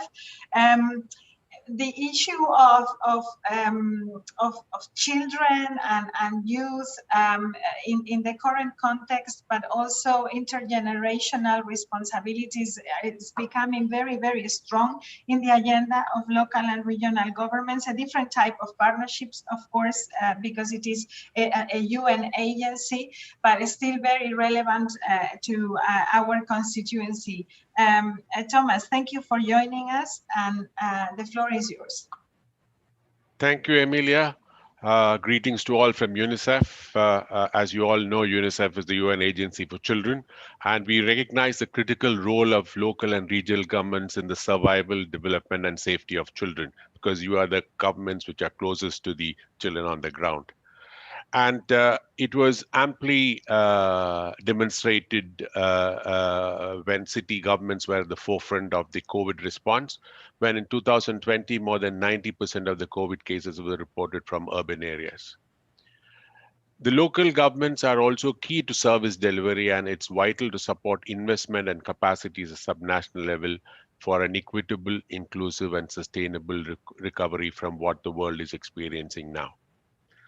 Particularly so when it comes to the rights of 350 million children living in slums and informal settlements.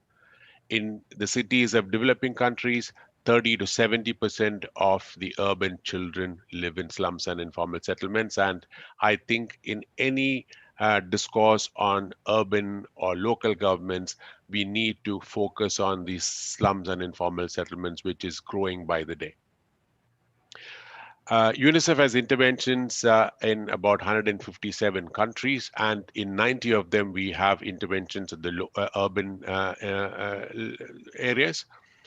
And in half of those countries, we are also supporting the local and regional governments directly. So that's a huge part of UNICEF work, where we support the local governments and regional governments in their planning, budgeting, and financing, and including the monitoring the situation of children. Based on an evaluation last year, we are stepping up our urban programming with a particular focus on slums and informal settlements, because we found that we were not adequately factoring that into our programming. There will be 5 programming areas or key areas, starting with data and evidence, addressing equity gaps in social services, looking at urban environment going beyond water and sanitation to looking at pollutants in cities. Urban resilience, which includes spatial planning, disaster risk reduction, and climate action, and urban governance, which is a crucial area of work where we look at coordination, which is both vertical and horizontal coordination between the different actors at the local level, but also coordination between the different levels of government and with the private sector, etc. Capacity building, planning, budgeting, financing, and participation. Here, I would like to highlight the 3 areas now for today's discussion. One is on data. city averages mask the inequities in cities, and it's very important that we have disaggregated intra-urban data to find the pockets of deprivation in cities. I think that is an area which has been highlighted by many cities, even the developed cities, and this is one area where we need to really work on. The second area is on participation. How can we institutionalize systems and structures for participation of children, young people, and poor communities in the governance? The third one is on financing. Financing, a quarter of the world's development budget is spent by local governments, but still that area is yet to be really developed. How can we ensure that city governments and local governments are financed well? Having said that, I would like to come to how UNICEF works with UCLG. We have been working together with UCLG for the past couple of years, mostly on the issues of migrant children and on public financing. Recently, we had a webinar with UCLG on the issues of public financing for children for local governments.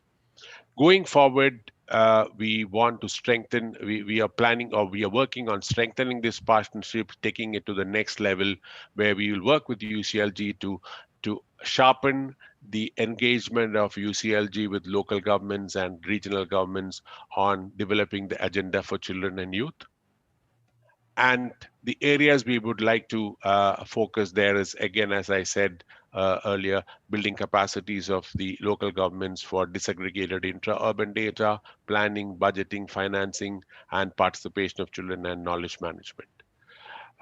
With this, I would like to hand over the mic back to Emilia, and I'm open for questions. Thank you. Thank you very much, Thomas. And the idea is that this work prioritizing the children agenda is something that we escalate up to the Global Task Force. And that's the very reason that you are here with us today as part of the local and regional governments day. I think it will be unavoidable for us to see how we can embed this in the general work that the Global Task Force is doing. UNICEF is also part of that UN Task Force on the future of cities. And hopefully at the end of this round, I would like to have also some feedback from Lucy and Lucy Slacks, the Secretary General of CLGF, and other colleagues within the Global Task Force about how we see the possibilities to engage on this agenda and bringing it to the forefront of the work that we do. I have been told that the mayor of Genk, Wim Dries, needs to leave very, very soon, so we're going to hold on partners and go to one of our own. Mayor, we wouldn't have it that you have to leave without intervening, so we are moving you up to this segment. Thank you as always for joining us. You used to be with us in New York, in the delegation. We have a very big delegation this year, over 70 elected officials, over 200 delegates, but virtual. So thank you for being with us once again in the High Level Political Forum, and the floor is yours, Mayor Dries. Thank you very much, Emilia. Indeed, it's great again to see everybody, and dear ladies and gentlemen, dear colleagues. First of all, allow me to picture our context. As a president of the Association of Flemish Local Governments, the VVSG, and also as mayor of the city of Genk, I can say that the 300 Flemish cities and municipalities have fully embraced the Agenda 2030. We calculated that 2 out of 3 Flemish local governments have integrated the Agenda 2030 in one way or another in their municipal policy plans. Now I would like to bring 4 points to your attention, and they all focus on the principle of partnership from the perspective of cities and municipalities. In my view, there are in fact 4 levels of partnership, and I believe they are equally important when it comes to accelerating the implementation of the Agenda 2030. I will enumerate them briefly to contribute to this discussion. First, the SDGs form the framework for existence and for new partnerships between local governments in Europe and around the world. Partnerships around the world. Decentralized development cooperation is key to accelerate the SDGs. In Flanders, we have long-standing traditions of city-to-city cooperation.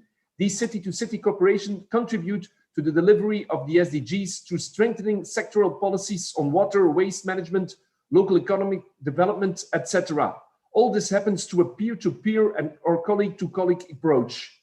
On top of these long-term cooperation partnerships, we want to develop next year a guiding instrument for shorter term in which 2 local governments, one in Flanders and one in the Global South, partner up around one SDG, implement specific actions on that SDG and report on the progress to each other. We believe that these short-term partnerships could serve as a starting point for longer city-to-city cooperation.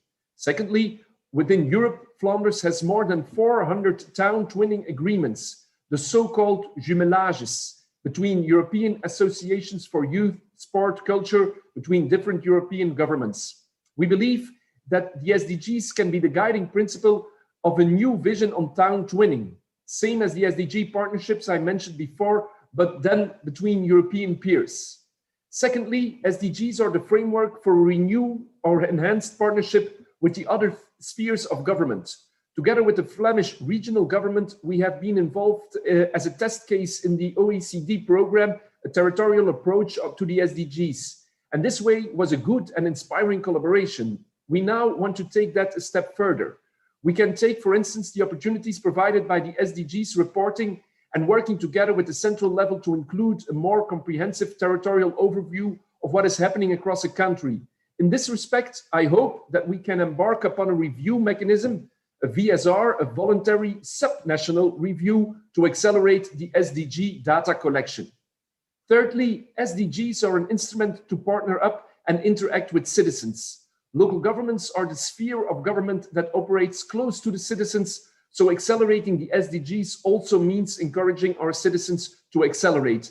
And these citizens translate to sometimes broad SDGs into more concrete actions. In order to interact with the citizens, we have developed the campaign, the Week of the Sustainable Municipality, in which Flemish municipalities identify local heroes in their territory that give the global goals a concrete face. This year, in 2021, more than 111 municipalities will be participating in the campaign, highlighting their local heroes for the Agenda 2030. As monitoring reports show that in Belgium, we are lagging behind on the planet and energy goals, we are focused this year specific on the pillar planet. And last but not least, SDGs, ladies and gentlemen, offer an ideal and common language for partnership with other stakeholders. The SDGs provide a common language for both private and public actors. As umbrella organization for local governments, we have embraced a partnership with both a private consultancy firm, Idea Consult, and a Unitar office in Flanders to start an SDG pioneer program for local governments. This public-private partnership is a new way to provide more in-depth support to our members, the local governments, so that we can help them to accelerate their SDG action plans. Ladies and gentlemen, partnership is the way to go, and I hope that the 4 elements that I brought to this discussion will help the discussion and also will be inspiring for others as we are inspired by others and other examples. I thank you for your attention. Thank you very much, Mayor Dries. I never forget some of the very interesting ideas. Some of them you have shared with us today that you shared in first person with the United Nations Secretary General during one of our visits. Very, very pioneering and very innovative ways of involving the citizens that show both the commitment from the local governments that you represent to achieve the goals, but also how important you find it to co-create with the communities. And I hope that your words on partnerships can also inspire those that we have here around the table today. Thank you, Mayor Dries, and good luck with dealing with everything that you need to deal with locally. Thank you for joining us. So I'm going back to the partners. I'm sure you found Mayor Dries' inputs as inspiring as we all do at the local and regional governments constituency. I'm going now to Hannes. Hannes Lagdelius. He is also part of the General Assembly of Partners, co-chair of the Persons with Disabilities constituency, and program officer for inclusive and accessible urban development of the World Blind Union. And with Hannes, we have shared a lot of tables and strategized about many messages. I am really pleased to have you with us once again, Hannes, and I look forward to the work that we might have ahead of us to develop together as Global Task Force. Welcome, Hannes. Thank you so much, Emilia. Yeah, as mentioned, my name is Hannes Lagdelius from the World Blind Union. The World Blind Union is the global voice for... Your sound is really low. Can you have a way to maybe pick up? Is it better now? It's perfect. Excellent. Yeah, thank you so much, Emilia. My name is, as mentioned, Hannes Lagdelius. I represent the World Blind Union. The World Blind Union is the global voice for the estimated 253 million persons who are blind and partially sighted globally. And we are constituency based upon more than 250 organizations in 190 countries. By 2050, we will be much more people living in urban settlements, and around 2 billion persons with disabilities and older persons will live in cities. And as earlier mentioned today, over 90% of COVID cases occurred in cities, where persons with disabilities and other marginalized groups were hit the hardest by the pandemic. The pandemic and varying responses to it has made persisting structural inequalities shown in new light. It has really exacerbated existing discrimination patterns and accessibility barriers, hindering access to work, education, health, and the right to live independently. For instance, where information and communication systems are not accessible to a diverse population of persons with disabilities, this has also put many at risk during these difficult times. It has become increasingly clear that the multitude of stakeholders at all levels have not done enough to address and remove accessibility barriers. And Building Back Better, briefly, provides a golden opportunity to learn from the past, the present, and also do things right.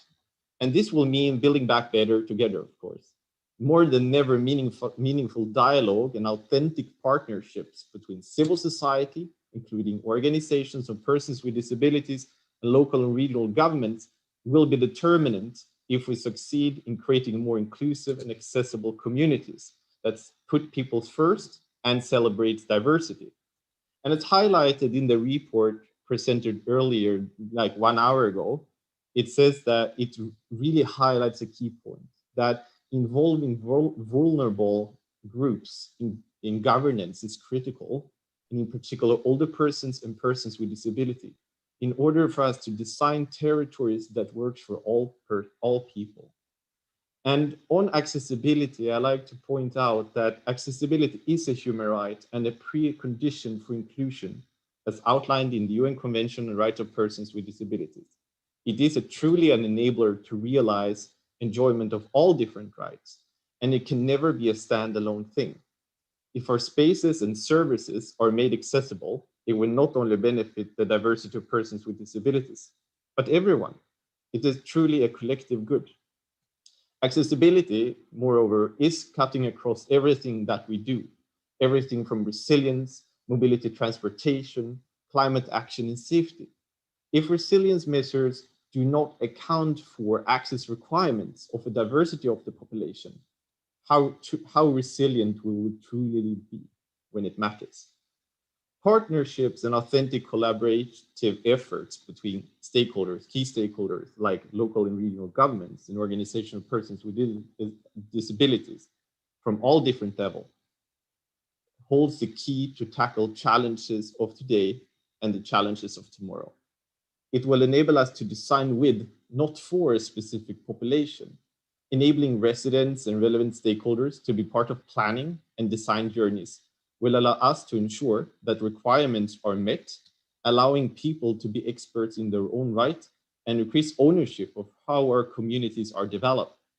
For instance, this could include supporting policymaking and reviews.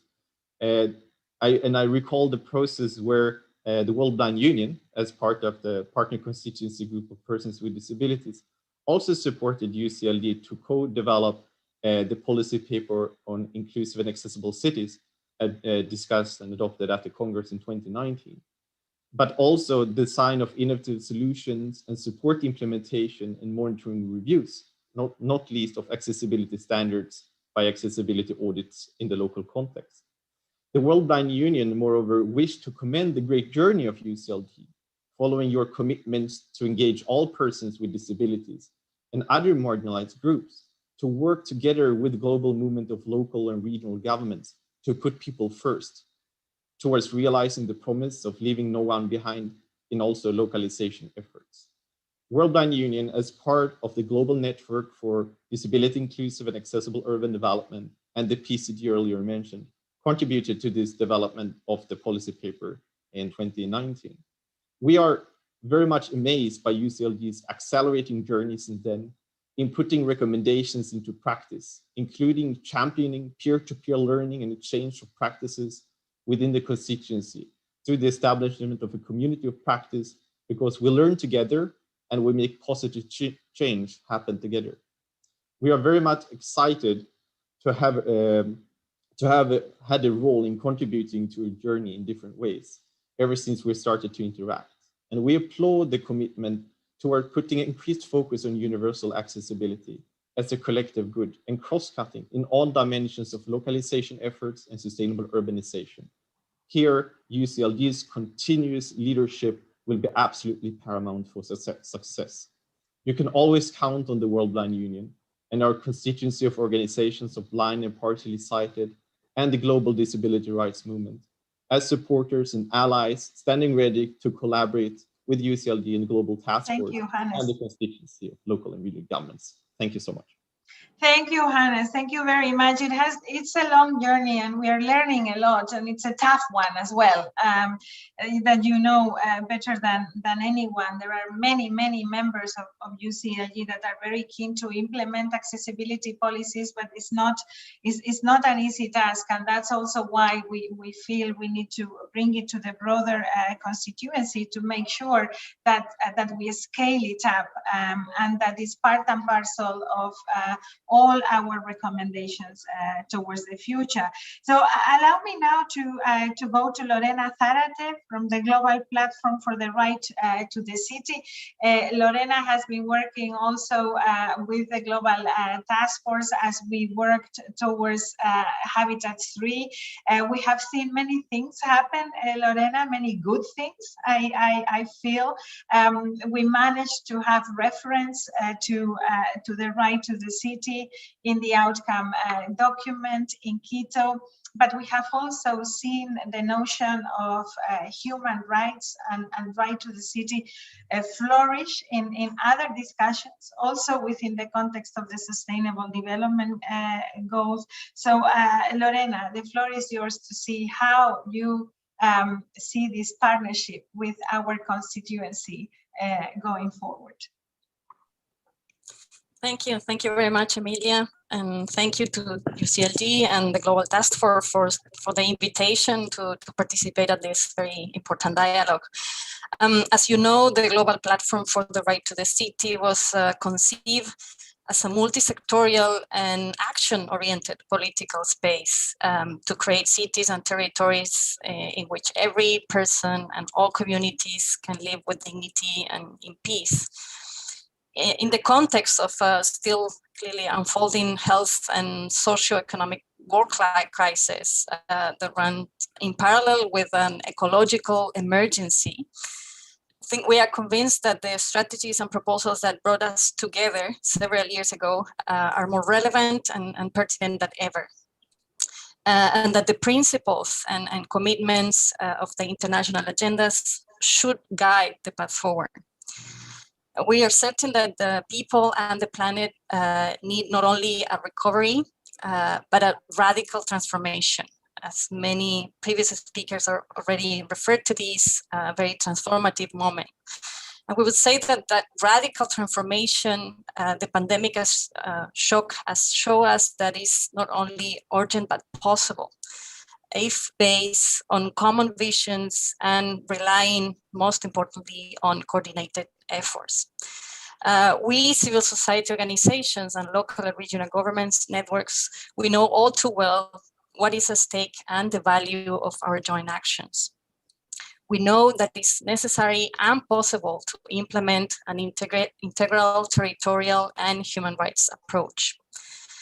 And as you mentioned, the process leading to the Habitat 3 conference and the definition of the new urban agenda in 2016 was a fundamental milestone in complementing and localizing the SDGs. And we're ready to learn from it and build on it, in particular now in the context of Quito +5 process.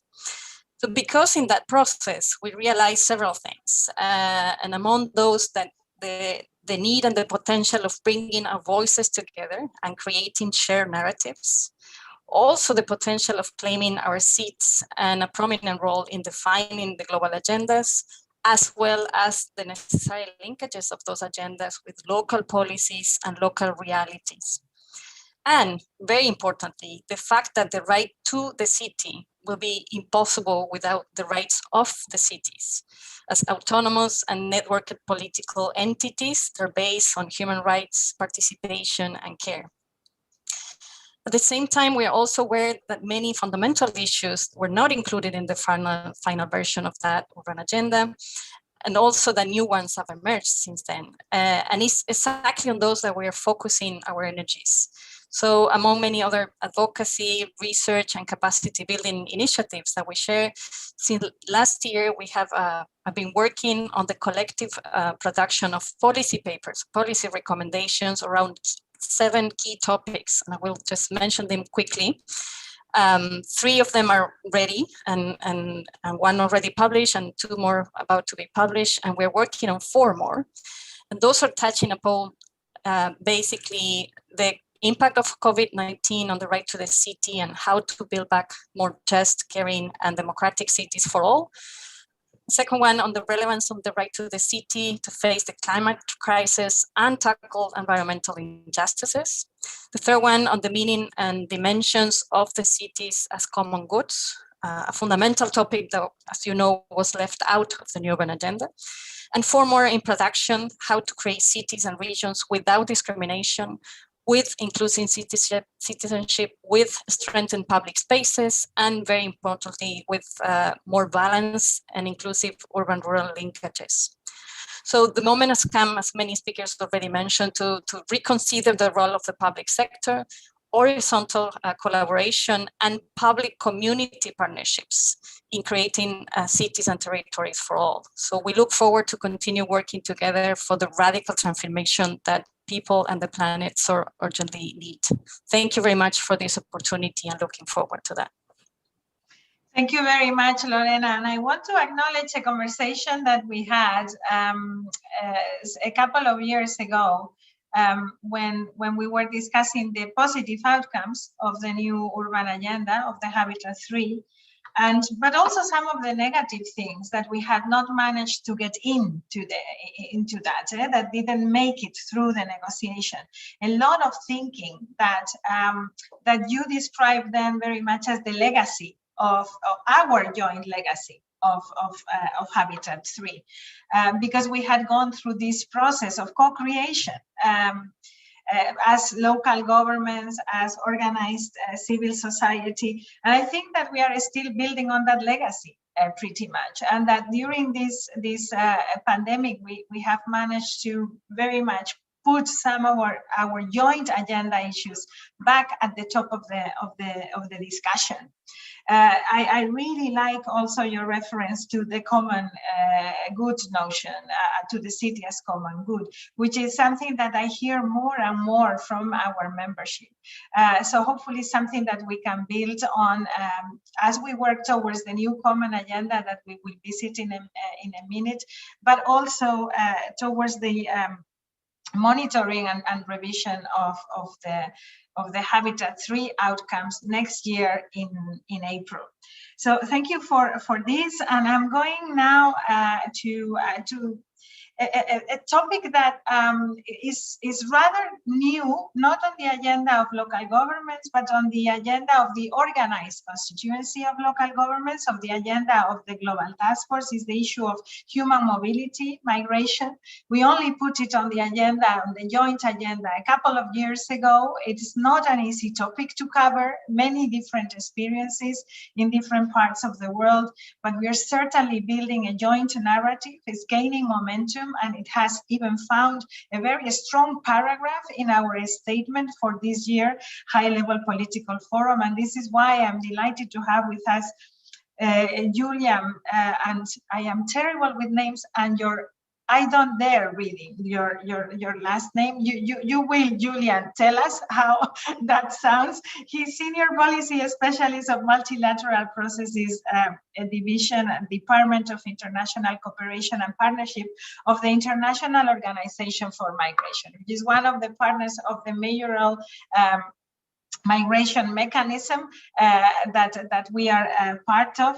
As I was saying, we managed, Julian, this year to put a very strong paragraph in our statement. We're really happy about this. We also have a couple of important side events that have been organized by members of the Global Task Force. There is one this evening, and there was one a couple of days ago with the Global Parliament of Mayors and the MMC, the Mayors Migration Council organized. How do you see our partnership evolving? And thank you for being with us and representing such an important partners. The floor is yours. Thank you very much, Emilia. Can you hear me? Very well. Thank you for having me in this really interesting side event on the occasion of the HLPF. It's a pleasure to be here. Also on behalf of IOM colleagues working with you in various formats. I'm also here at IOM Focal Point for the UN Network on Migration, and therefore would like to span a bit the link. You describe partnerships as a key component of your work, and for sure within the UN Network on Migration, you have partners to work on the achievement of the Agenda 2030 when it comes to mobility, especially since this year SDG 10.7 is up for review. I looked at the report you presented, and I have here also your recommendation when it comes to migration, which would fully agree it's a very strong statement that is dear to the heart of many of us in the network and at IOM. So many thanks for that. Let me just in the short time I have give you some ideas of how we approach this work, how we link the Agenda 2030 to the implementation of the GCM. As you know, the GCM is rooted in the Agenda 2030, among others, and the local dimension is key. Member states at the time made sure that local actors are being included in the resolution as such, and you probably all know this. I remember well when the city of New York spoke at the adoption of the GCM. At the time, very well received, and a strong statement at the time. I remember that well.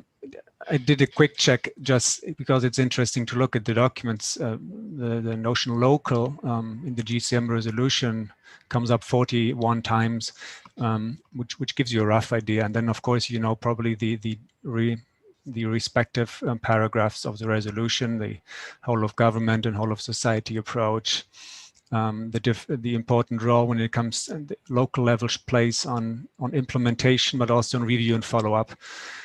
And on that particular review and follow-up, there's a strong link this year at the HLPF, and the UN Network of Migration has put this on its agenda. The voluntary national reviews of states, you have mentioned those that are up, and many countries will present them.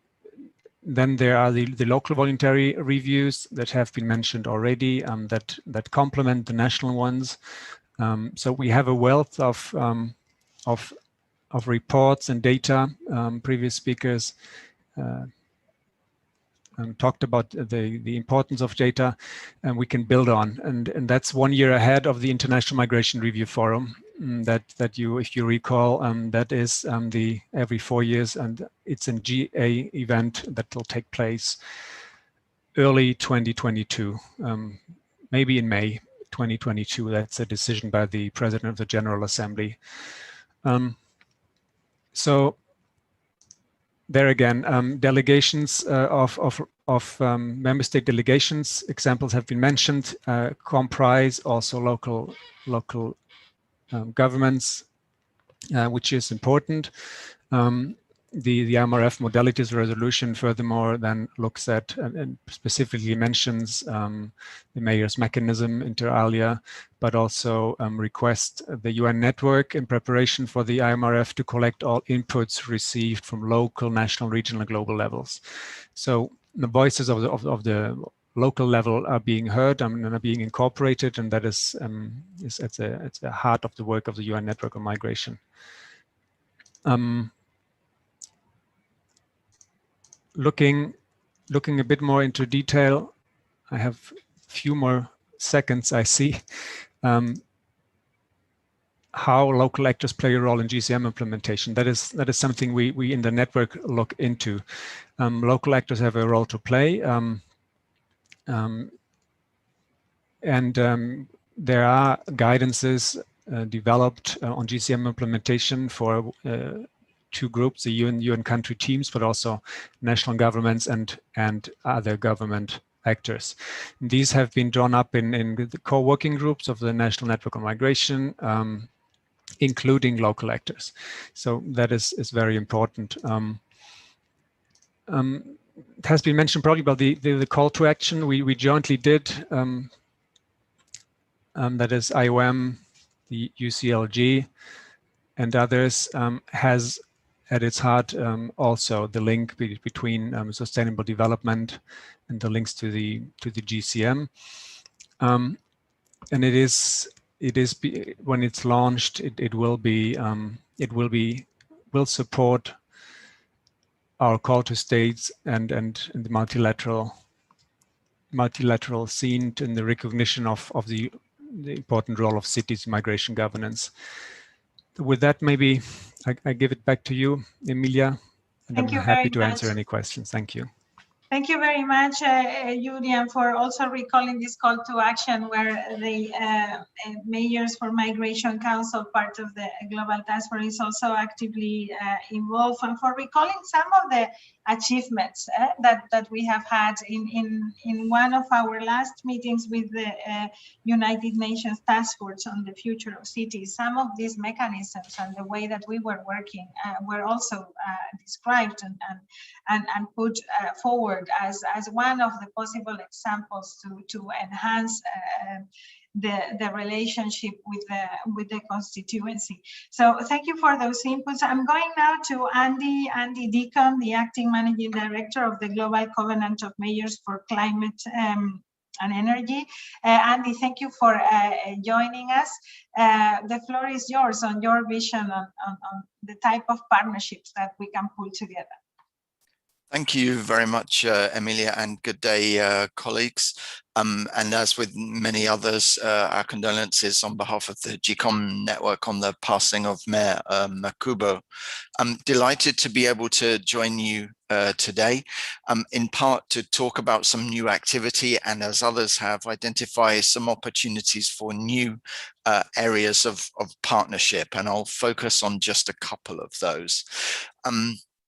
The first one of which is to note that with COP26 looming large on the horizon, we've been actively engaging alongside UCLG and other city network partners to work on the race to resilience and the race to zero. And there are specific city components of both of those programs, trying to both drive and support action by municipalities of all stages of preparation in their climate action journey, and in all locations around the world, to pledge for greater climate action. And as we've seen in the past weeks, whether it's heat waves, in Canada and the northwest of the US, mudslides in Japan and elsewhere in Southeast Asia and elsewhere in the globe, then our town, cities and municipalities are really in the immediate face of climate-related hazard, risk, and very real and apparent danger. And so work with UCLG and others on Race to Resilience and Race to Zero is helping communities to thrive in spite of the many challenges that climate change will bring. So I'd encourage everybody to take a look at those. The Cities Race to Resilience launched just yesterday as part of UNFCCC Asia Pacific Climate Week. And we were very pleased as a network, as part of that, to welcome a new member, Mayor Abigail Binay from Makati in the Philippines, to the mayoral board of the Global Covenant of Mayors, and wish her well. Look forward to working with her along with the other members of our mayoral board in the coming months, both to support the races, to prepare for COP, and to drive activity forward. So that's one element. The second thing I wanted to mention is that then the Global Covenant has also been looking into and beginning work to integrate greater work on energy access and energy poverty into the work that we're driving across the globe as an alliance. And so through work by our technical experts, through the GCOM Data Technical Working Group, then a new energy access and energy poverty pillar is being integrated into GCOM reporting. And that's very clearly tied to several sustainable development goals, including work on affordable and clean energy, on sustainable cities and communities, and of course on climate action. And the energy access and poverty pillar will become a third pillar of GCOM activity across the board, and will be integrated into our common reporting format, which is the globally harmonized reporting standard for city climate action. So alongside reporting emissions reduction and climate mitigation work, climate adaptation and resilience building, then increasingly recognizing that there are huge inequities in terms of access to energy and the state of energy poverty in countries and cities around the world. And the idea is to integrate this now, but to activate this new pillar of our activity in time for the 2022 reporting cycle. And that will allow 10,000 cities and more to report on their efforts in this area and to really improve our understanding, and then draw in the support, technical assistance and funding that we need to plug the gaps and to narrow some of the equity gaps that are there, in particular on energy access and energy poverty issues. So we look forward to working with all of you in that endeavor, but it will bring a new element to the work of the Global Covenant, to our partnership with UCLG, and we look forward to working with all of you, with UN agencies and others, to advance that work, to highlight what we're achieving and the important role that local government plays, both on energy, climate and resilience. Thank you, Emilia, and back to you. Thank you very much, Andy. And I just want to recall that our colleagues from C40 and ICLEI are very active members, and so is CMR as well in GCOM, in the work that we are developing together. As you can see, we have gone through our partners through many of the priorities of our agenda, a very diverse group, which really summarizes what our constituency is focusing working on. I have just proposed to Lucy that she will intervene at the end of the session also to provide feedback on how we are looking at these priorities as global task force. So what I propose to do now is to go to Chris Williams, and who is going to present to us this work that the United Nations Task Force on the Future of Cities is doing, and how that is going to contribute to the common agenda. You know, the UN Habitat is co-chairing this task force, so they have very good insights on how the UN is looking into this. He has been our counterpart also in the discussions that we have held with the Global Task Force. There is one more meeting coming up on the 28th of July, if I remember well, Chris, which we have informed the members of the Global Task Force about. What I propose is to start with you, just to give us a kind of a chapeau, so that our political representatives in the next segment, which is going to be facilitated by my colleague, the Secretary General of United Cities and Local Governments Africa, can react to that and provide also inputs to our vision on the common agenda. So Chris, Director of UN Habitat New York office, for those of you that are not familiar with him, the floor is yours. Thank you for joining us. Thank you, Amelia, and thanks distinguished mayors and colleagues that are on the call, and various partners and partner networks. Thanks for convening this local and regional governments day and these events that are held on the occasion of the day, including this one. The UN Task Force on the Future of Cities was established by the Secretary General in July of last year, when he held monthly senior management meetings with the entire UN leadership, and decided to table one meeting to the future of cities, and generated a discussion across the leadership of the UN system. And it was agreed to establish a task force on the future of cities with the responsibility of identifying ways to elevate local and regional government engagement in intergovernmental processes, as well as national planning processes. In other words, to look at the multilateral system and think more systematically about the institutional mechanisms that would allow for greater voice and agency of local and regional governments in intergovernmental processes. The first deliverable of that group, it's envisioned to be about a year and a half in duration. And the first deliverable was an input to the report of the Secretary General on our common agenda. In the last General Assembly, the 75th anniversary of the UN, member states requested the Secretary General to develop his vision of where he thought multilateralism should go in the next 25 years until we reach the 100th anniversary of the UN system, and to think more about how multilateralism could be more relevant, more vibrant, more engaged, and more sustainable itself, and more effective in terms of influencing collective action globally.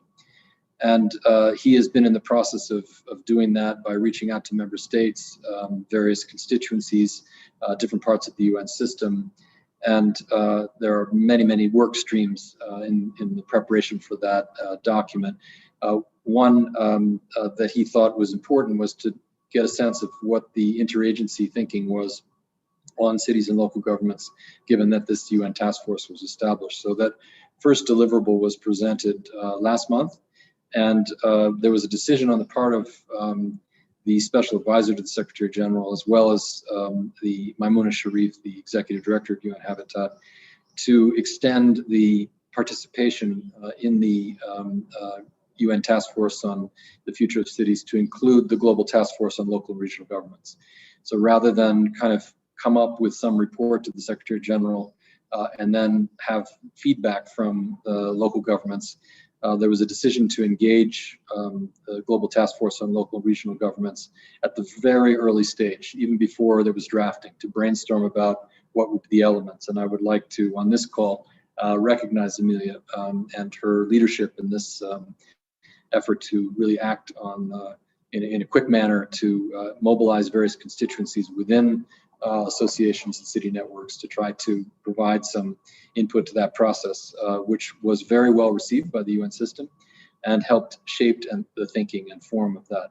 I could elaborate at great length about this input, but just to say the kinds of thinking were directed at how can local and regional governments be recognized as local state actors, distinct from non-governmental organizations and various other stakeholders, as really a dedicated local state actor with observer status in both the General Assembly and in ECOSOC.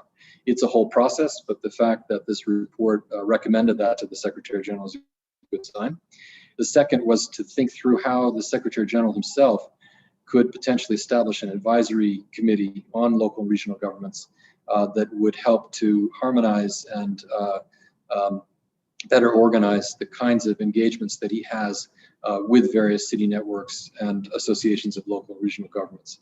It's quite crowded. He works on an ad hoc basis. How can we try to rationalize that and support it with, of course, the support of other parts of the UN system to assist the Secretary General?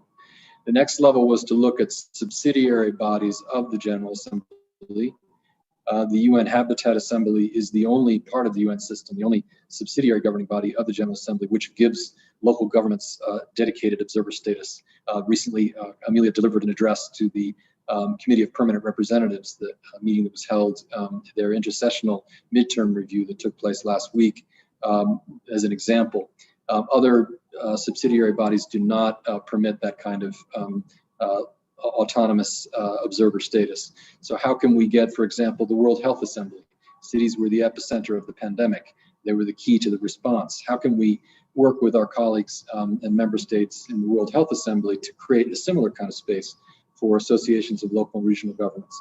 UNEA, the United Nations Environment Assembly, has made significant moves in this direction by holding forums, city forums on the occasion of the UNEA meetings, but not yet integrated within the deliberations of the core member state engagement. How can we push that envelope? So this is the thinking. And then the last level is very much on the line, and I'm happy that Thomas George was on the call earlier. How can individual UN entities begin, and their governing bodies begin to integrate local and regional governments and urban planning and urban strategic engagement into their strategic plans? Clearly, UNICEF has taken that step in the 2022 to 2025 strategic plan. So it's no longer just a habitat exercise, which is very much what the Secretary General would like to see, a whole of system approach. Our colleagues with IOM, others from the Office of High Commissioner of Human Rights, HCR has done some very creative work on engaging with local and regional governments, et cetera. How do we get a much more comprehensive engagement with local governments? And lastly, and I'll end here, we are gearing up for the high-level meeting of the General Assembly on the implementation of the New Urban Agenda, which will take place, and the date is now established, the 28th of April, 2022. That will be a Thursday, last week of April 2022. And this meeting, I think, is important because it's a way to complement this, what I've just been describing in terms of the interagency within the UN system and getting the member states themselves to revisit Quito and look at what has been achieved and hasn't been achieved, take stock of the pandemic and its impact on urban form, urban planning, et cetera, local economy, issues of the role of the state, particularly local state entities, and of course, thinking through the challenges of inequality, including new vulnerabilities that were established that unfolded, unfortunately, during the pandemic. So how can we take stock of all of this, as well as get member states to revisit the issue of the implementation of the New Urban Agenda, which I must admit has been lagging. Only 20 governments have contributed reports to the Secretary General's quadrennial report. This number should be much higher. Cities should put pressure on their governments to do this. As usual, cities are often way ahead of national governments, not just on climate, but also on reporting and thinking through the implementation of the urban agenda. So I encourage more engagement on the part of cities and local governments. And just to final statement, Amelia, you know I can talk about this a long time. We are working deliberately with the Global Task Force on Local and Regional Governments to make sure that we can align a major event of city networks and local government associations on the occasion of the high-level meeting. There'll be a lot of visibility on the new urban agenda. How can we create a platform on the occasion of the high-level forum, a high-level meeting of the General Assembly on the implementation of the urban agenda for the World Congress of local and regional governments, and potentially how can we get mayors directly involved with central governments as well as the UN system and other stakeholders in the deliberations of the Habitat Assembly. We sort of have to practice what we preach. How can we do this integration, greater engagement, voice and agency of local governments in a meeting of the General Assembly? Over to you, Amelia. Thank you. Well, thank you very much, Chris. I think it has been really useful for both our partners in this Habitat road map and for our constituency to hear your very clear overview of what is happening. I also wanted to share with you that the Global Task Force, as you know, convenes the World Assembly of Local and Regional Governments, so the political leadership of all of the networks that is acknowledged in the outcome document of Quito. So it is this group of networks that convenes that World Assembly, and we had a preparatory meeting already 2 days ago to see how we around which topics and what would be the priorities for us to convene that World Assembly. It is self-organized. I am sure we will be able to find some kind of overlap between this self-organized event of local and regional governments and what you are describing as that moment within the context of the high level meeting in April next year. We are very committed to make sure that the voices of local governments are heard, but also to call for more reports to be there and for local and regional governments to also contribute to the platform that has been opened by UN Habitat for the reporting and where we have been already participating, and that was also presented to us a couple of days ago as we started the high-level political forum. With these colleagues, I would propose to give the floor now to Jean-Pierre Mbassi, Secretary General of UCLG Africa, for the facilitation of the next segment. I will need to leave you in half an hour or so because we have another event lined up. But Lucy Slacks, the Secretary General of the Commonwealth Local Government Forum, is going to be closing the meeting. And please, Lucy, don't hesitate. Don't hesitate also ensuring that partners might be able to come back with some thoughts at the end of this. So I'm just mindful of the time of the elected representatives, and so trying to respect that as much as possible. Jean-Pierre, merci d'être là. Bienvenue. À toi la parole. Merci beaucoup, Emilia, pour cette intéressante réunion. Mais je dois vous dire que je suis triste parce qu'une fois de plus, la pandémie COVID-19 vient de nous frapper en plein cœur en retirant à notre affection Geoffroy Makubo, le maire de Johannesburg. C'était un ami, c'était un camarade, c'était un collègue et il était très engagé dans les affaires et la cause des collectivités territoriales. Et nous nous inclinons devant sa mémoire et nous adressons à sa famille, aux membres du conseil municipal de Johannesburg, à Salga et à l'Afrique du Sud, dont il était un digne fils, nos sincères condoléances. Je voudrais dire que cette crise sanitaire, la COVID, nous a donné un certain nombre de leçons qui sont autant de remises en cause. Et parler de perspectives d'avenir vers l'agenda local commun doit partir des leçons que la COVID vient de nous donner. La première leçon, c'est que sans l'action décisive et l'engagement de l'État, aucune réponse efficace à une crise sanitaire comme celle qu'on vient de vivre, ou qu'on est en train de vivre, ou à toute crise qui met en péril la sécurité collective n'est possible. Ça, c'est une rupture par rapport à la mode antérieure qui disait moins d'État, mieux d'État. Deuxième rupture, sans action de proximité, coordonnée par les autorités territoriales, les mesures prises pour faire face à cette crise n'auraient pas pu avoir l'efficacité voulue. Et ceci confirme une fois de plus la justesse du choix des collectivités territoriales comme le lieu stratégique où se joue la vie quotidienne des populations, où se joue la mobilisation contre les dangers, où se joue le développement.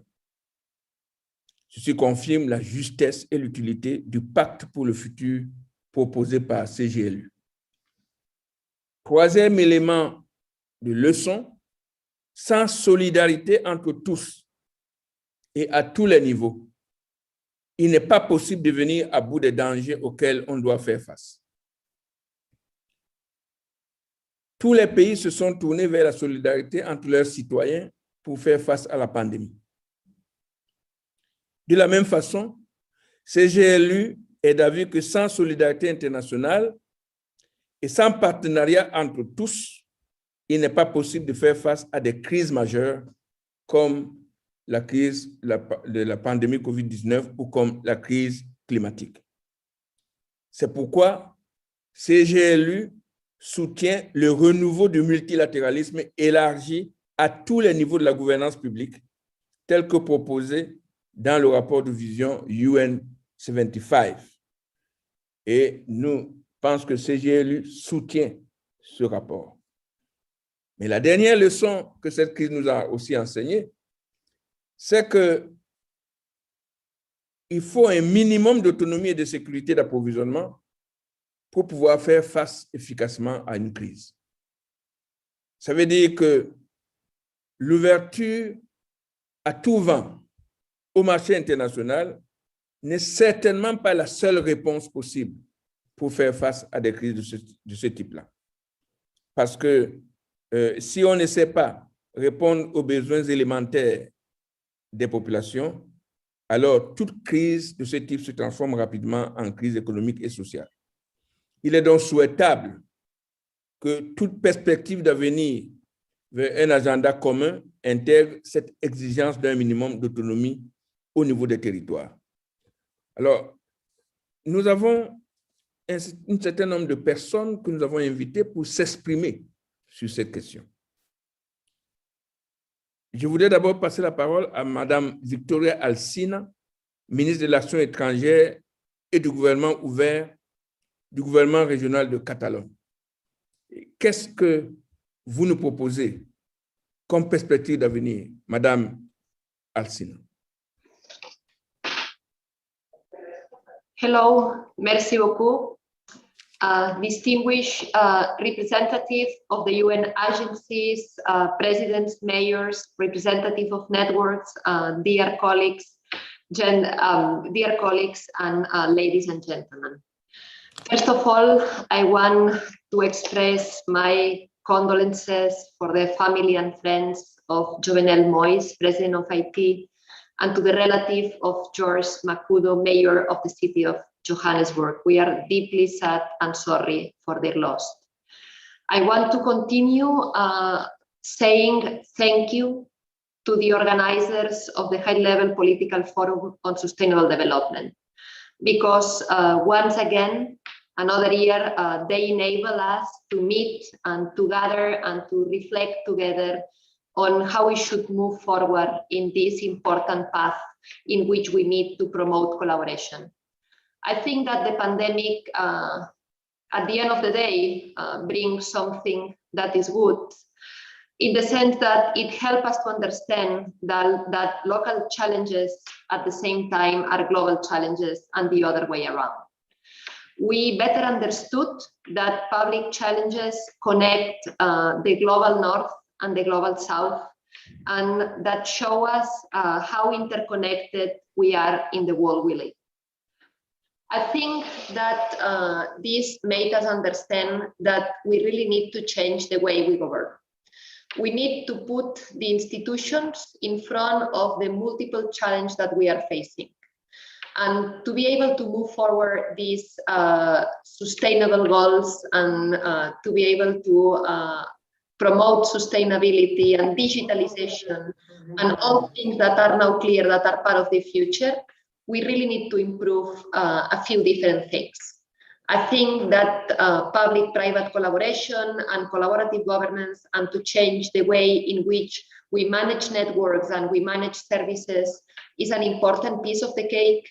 I think that transparency, but more importantly, open data and share what we know, share what we want to do in order to take or to improve or to move forward a better decision making based on evidence, right?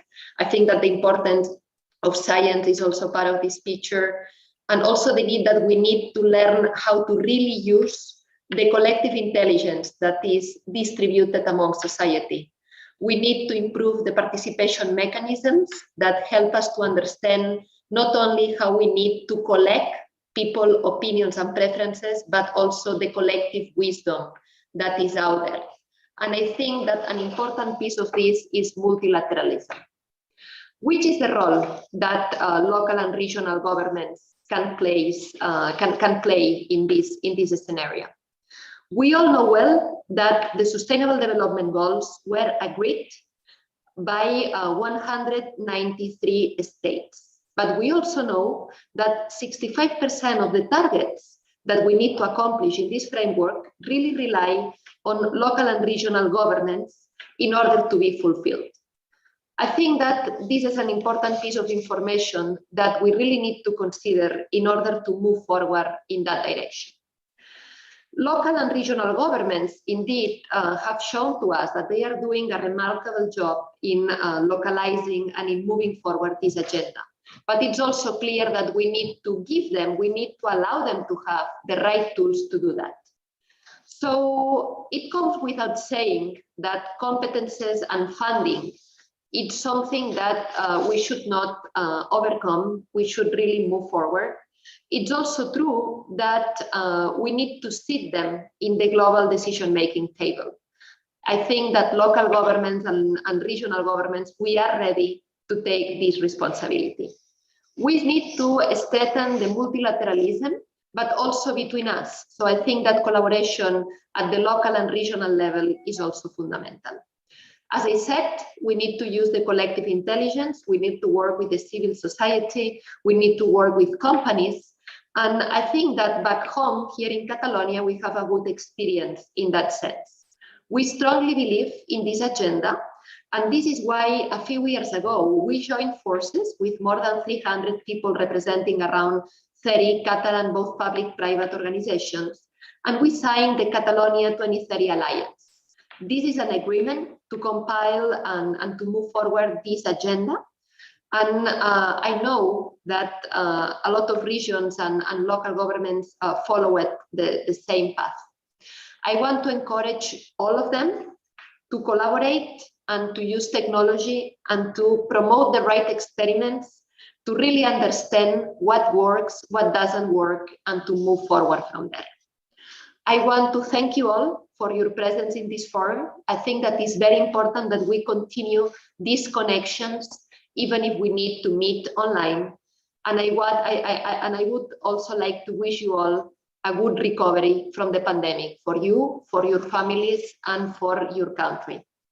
As once President Obama said, we are not afraid about the future. We came here to shape it.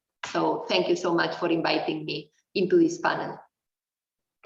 Thank you, Madam Alsina. I would be interested if you could put on the chat the Catalonia 2030 Alliance text. It would be very good that people have it. Absolutely, we will Thank share it you. in the chat now. Thank you. Can we ask then Mr. Carlos Martinez, who's still in Spain, within let's say 5 to 7 minutes to give his perspective? He's not with us, Jean-Pierre. So you He's can not move with us. So, no. So we move to Mr. Hodas Moza Ferry, Forum of Mayors of Asia.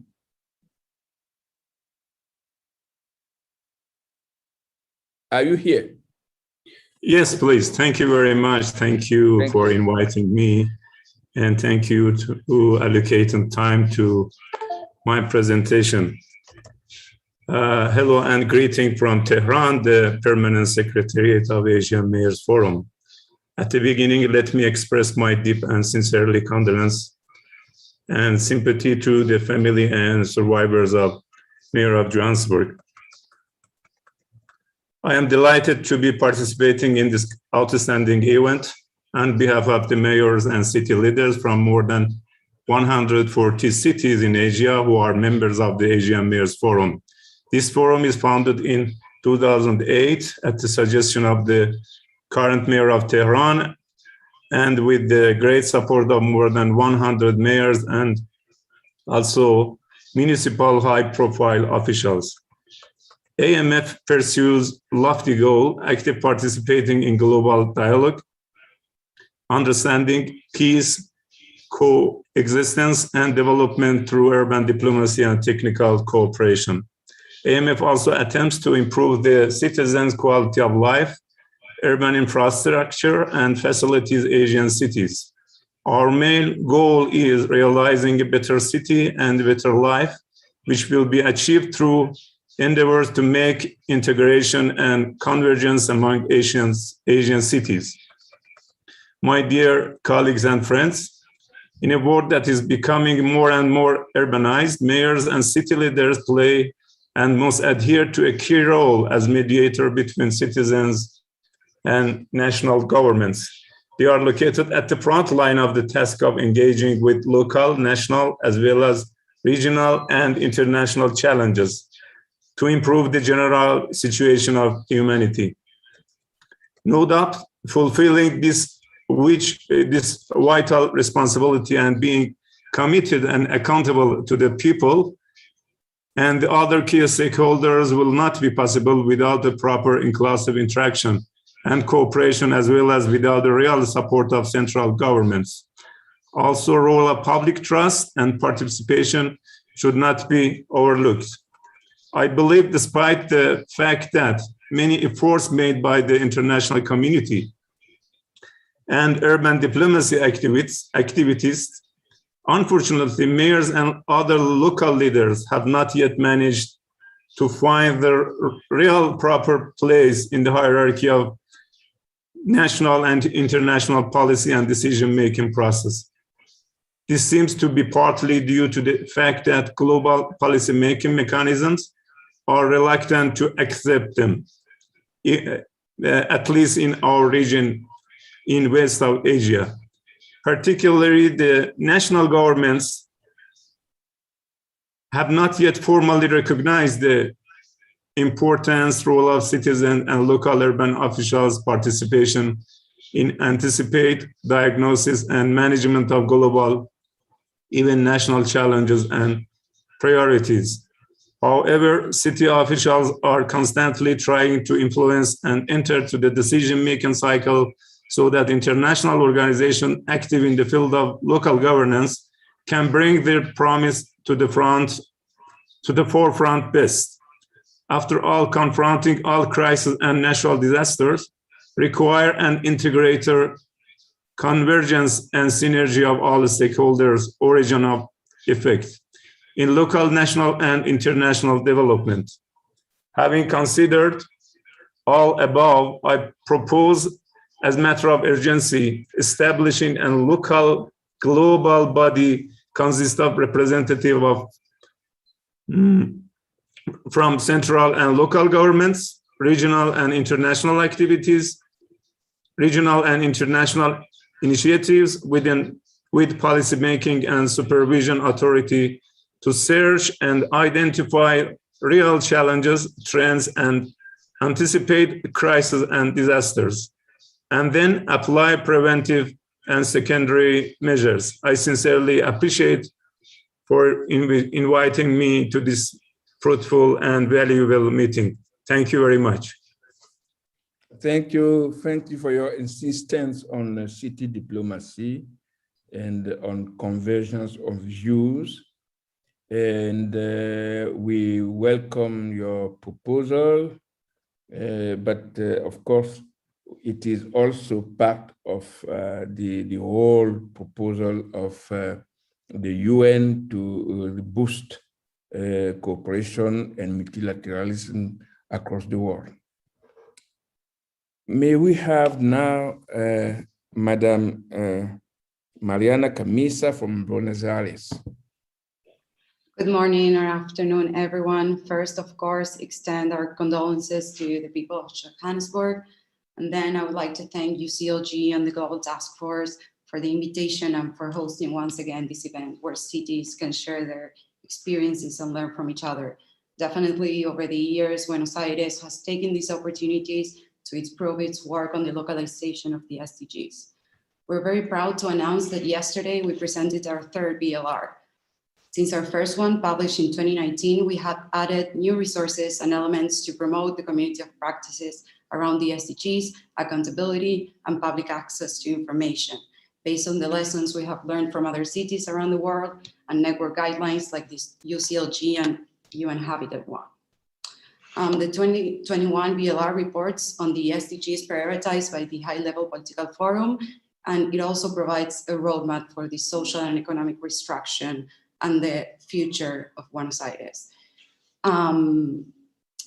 As we all know, the crisis caused by COVID-19 required the rapid adaptation to an ever-changing context and the meeting demands of the new public goods, the acceleration of urban trends as digitalization and the transformation of cities for people, and the development of a new social contract between the public and private sectors, civil society, the scientific and academic communities, and the citizenship.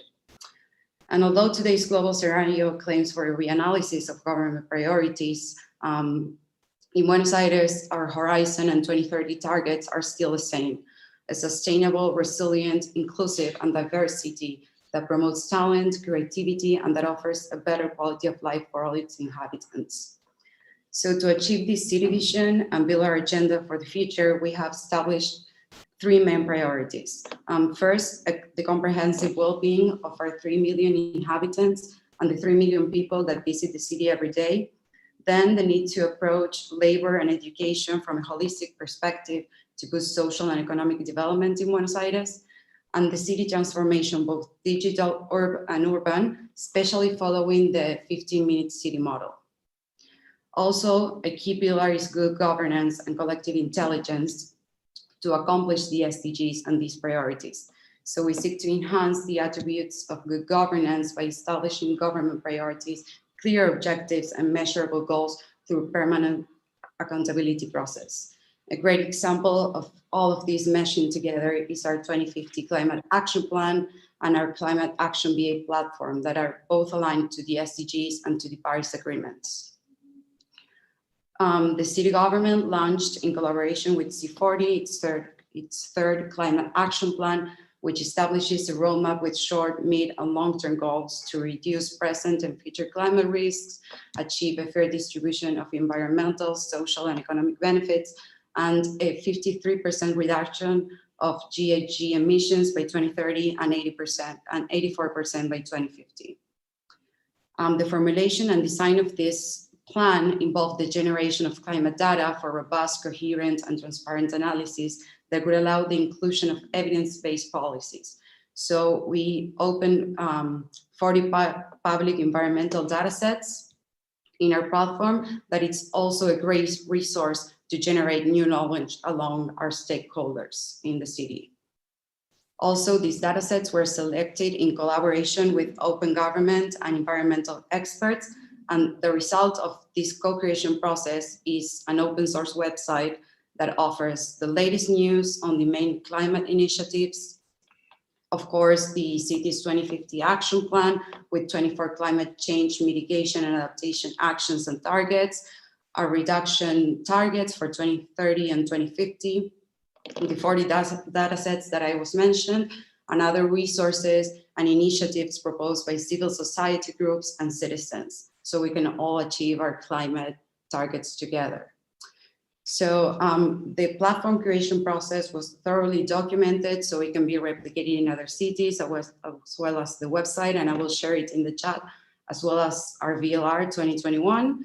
I invite you all to download it and check out the new resources and continue to share your experiences so we can all achieve the global goals together. Thank you. Thank you very much, Mariana, because I just wanted to ask you to put them on the chat, so you did it before I did. And really, we appreciate that you are delivering your third VLR. This is very interesting, and we appreciate all that you are doing in terms of prioritizing cities for people. This is very good. May we call now Mr. Hassan Kilka, Mayor for Karafai. Thank you very much. I want to speak Turkish. Okay. Çok kıymetli katılımcılar, Türkiye'den 10.000 yıllık medeniyetin izlerini taşıyan Rumi'nin şehri olan Konya'dan, Karatay ilçemizden hepinizi selamlıyorum. İlçemizde yaklaşık 350.000 vatandaşımız ikamet etmektedir. Sanayi ve turizmin yanı sıra tarım ve hayvancılığın da gelişmiş olduğu şehrimizde yaklaşık 40.000 mülteciye ev sahipliği yapıyoruz.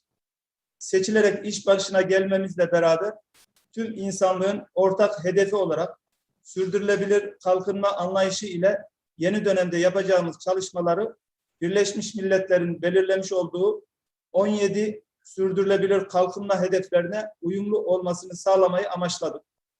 Bu kapsamda belediyemizde Dış İlişkiler Müdürlüğü oluşturarak küresel hedeflere uluslararası kuruluşlarla işbirliği içinde ulaşmayı hedefledik. Bu noktada UCLG, MEVA ve Türkiye Belediyeler Birliği işbirliği içerisinde gönüllü yerel değerlendirme raporu VLR hazırlık çalışmalarına da başladık. UCLG, MEVA yetkilileri tarafından belediye personelimize VLR hazırlama eğitimleri verildi. Katılımcılık anlayışı içerisinde dış paydaşlarımızın ve iş paydaşlarımızın desteğiyle hazırlamakta olduğumuz VLR çalışması mevcut faaliyetlerimizin bu 17 hedefle ne kadar örtüştüğünü tespit etmeyi amaçlamaktadır.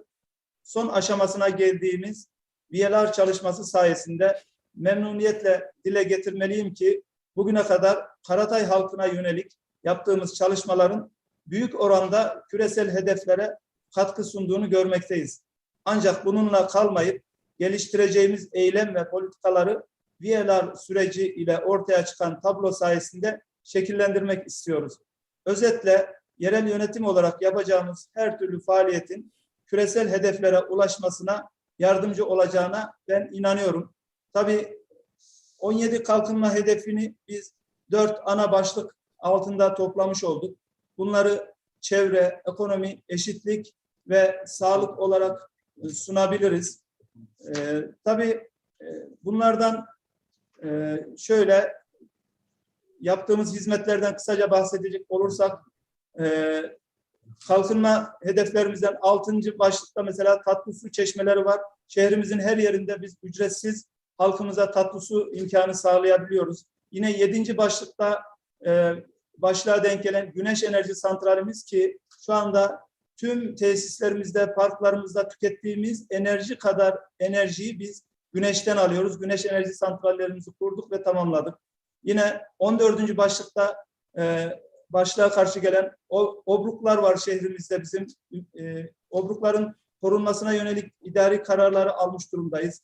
Yine 15. başlık altında endemik tür olan ve dünyada sadece Anadolu yaban koyunu olarak bilinen yaban koyunlarının korunmasına yönelik ciddi çalışmalar yürütüyoruz. Yine 9. başlığa denk gelen altyapı çalışmalarımız, şehrimizin her yerinde çok yoğun bir altyapı çalışmaları yürütüyoruz. Sıfır atık çalışmalarına oldukça önem veriyoruz. Sıfır atık çalışmalarıyla özellikle doğada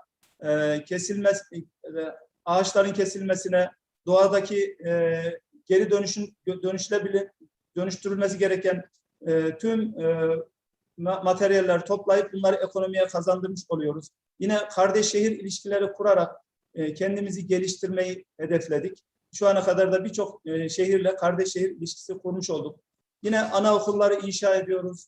Alzheimer merkezimiz var. Şehrimizdeki tüm Alzheimer hastası olan yaşlılarımızı bir merkezde toplayıp onları bakımını, onların rehabilitasyonunu sağlıyoruz.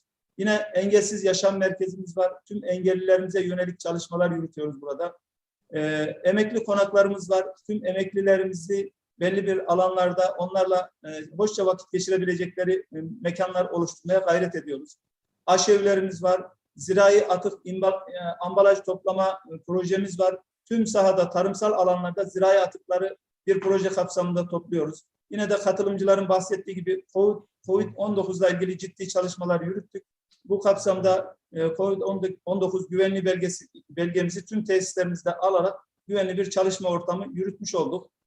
Yine çölyak hastalarımıza yönelik glutensiz ekmek ürettik ve bunu şehrimizdeki tüm halkımıza çok ücretsiz bir şekilde yaydık ve hatta birçok ile de buradan göndermiş olduk. Toplu ulaşımla ilgili, kooperatifle ilgili değişik çalışmalarımız var. İnşallah bu çalışmaları 17 başlık altında bize sunulan kalkınma ilkelerini, hedeflerini yakalamak için daha da artırmayı hedefliyoruz. Ben hepinize buradan teşekkür ediyorum.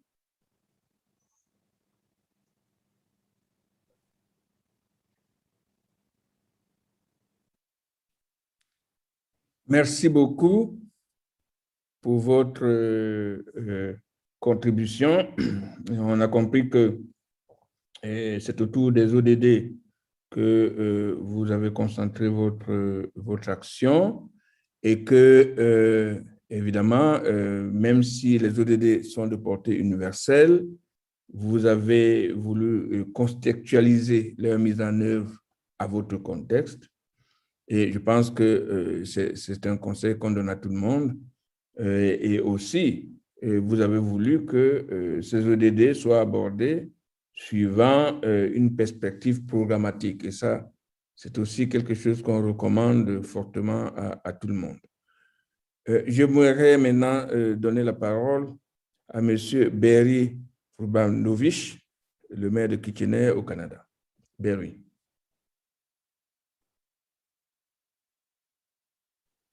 Berry, you have the floor. Merci beaucoup, mon ami Jean-Pierre.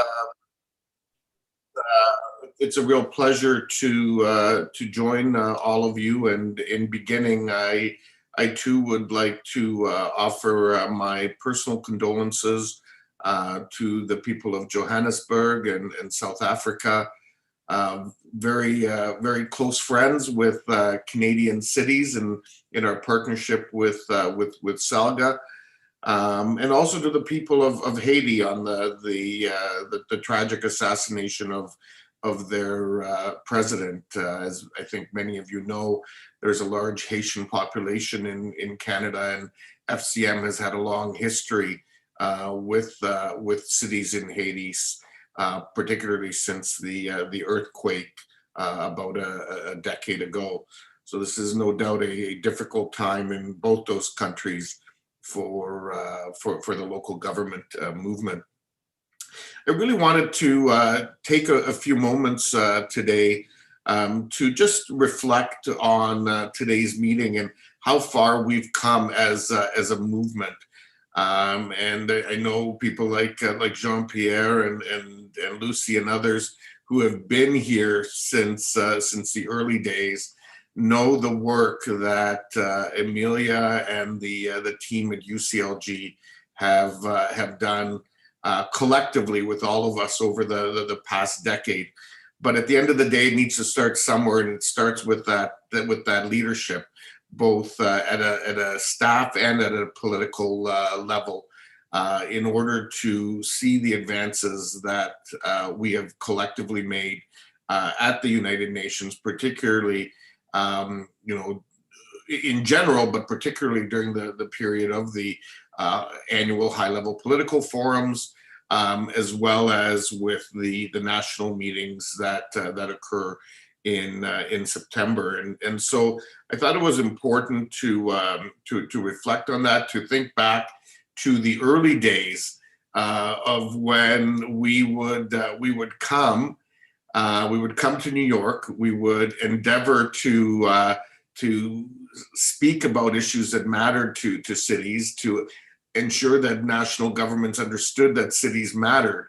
And we would, barely find a room several kilometers away from the United Nations where we could find a hotel space in order to have a side meeting and in order to tell our story. And now that we look, fast forward to 2021, after a lot of, I'll say, blood, sweat, and tears that have collectively gone into it, we are welcomed into the United Nations. Local and regional governments and the work of UCLG and all of our partners in the Global Task Force are welcomed into the United Nations. And we have an opportunity to directly not only influence the agenda, but increasingly grow the role that that cities and local and regional governments are playing.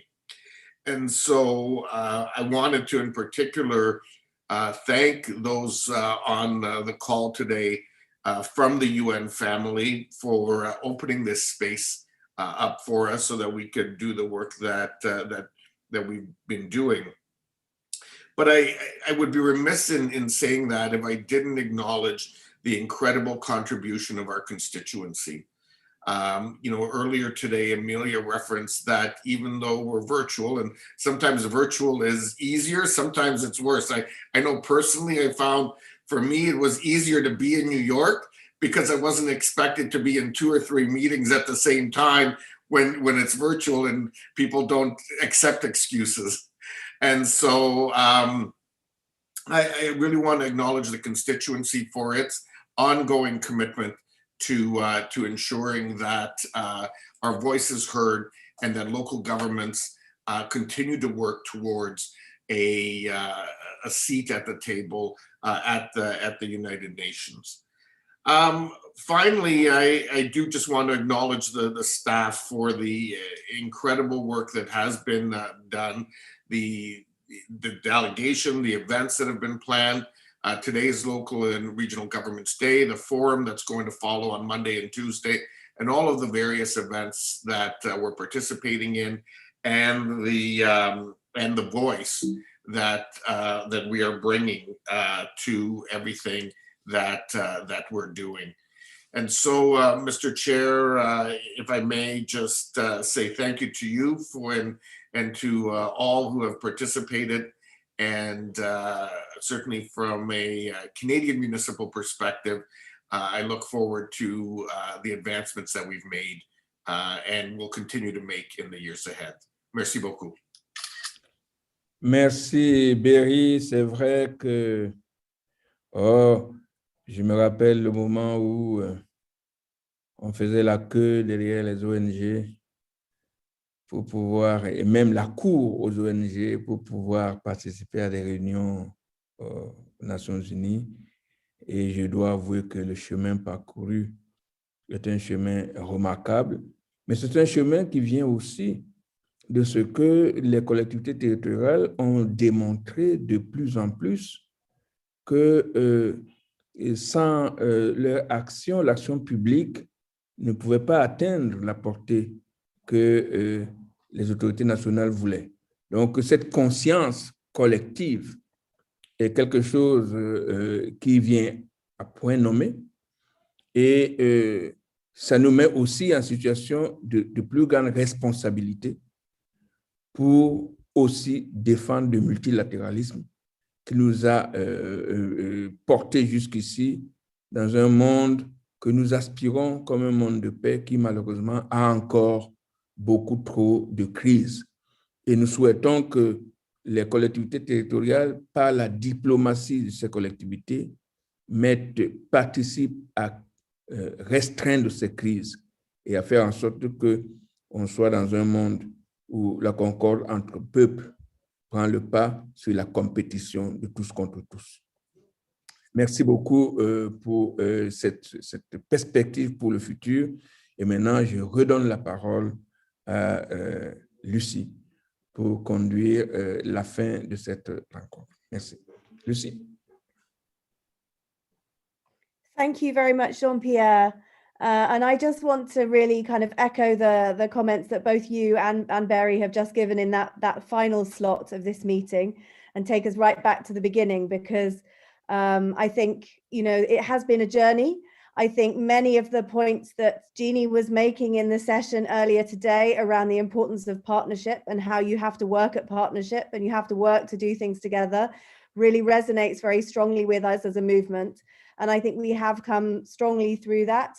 And I think the caliber of the speakers and the participants and the colleagues who've joined this call today really shows us two things. One, that as a group and as a movement, we're still very keen to learn, that there's a huge opportunity for us to learn from each other. But there's also an opportunity, and this has come in part from the online, but comes also from our physical opportunities to meet. There's a real value for us as a sector in building coalitions and partnerships with other actors and other stakeholders who also have a stake to the city and to the local authority and to the territory. And I think, you know, we know that we operate in a very complex sector. And I think today's meeting has really highlighted really clearly how much we need to reach out to others, how there's real value in us working together, and how, you know, we really have started to come into our own as a kind of more recognized partner, and maybe just kind of completing the circle. Clearly today was very much about us exchanging, it was about us learning, but it was also about us engaging with the UN. So I would also like to thank the colleagues from the UN who joined us for the meeting for their excellent contributions. And in particular for the conversation which is ongoing around a much closer partnership, as Barry put it, about having a seat at the table. And I think as local government and local and regional governments, this is very much our kind of objective. And it's something that we will continue to strive for. So I really want to thank everybody for the participation today. I realize we've run a little bit over. My final kind of parting words are to say, let's definitely stay in touch. And please don't forget the meeting of the Local and Regional Government Forum meeting on Monday, starting at the same time as this meeting started. And of course, please keep an eye out for the other events and side events and meetings that colleagues are running alongside the HLPF, because it's incredibly important that we keep the voice of local government strong at this forum and at other forums going forward. So thank you everyone for your contributions. Bye-bye. Bye.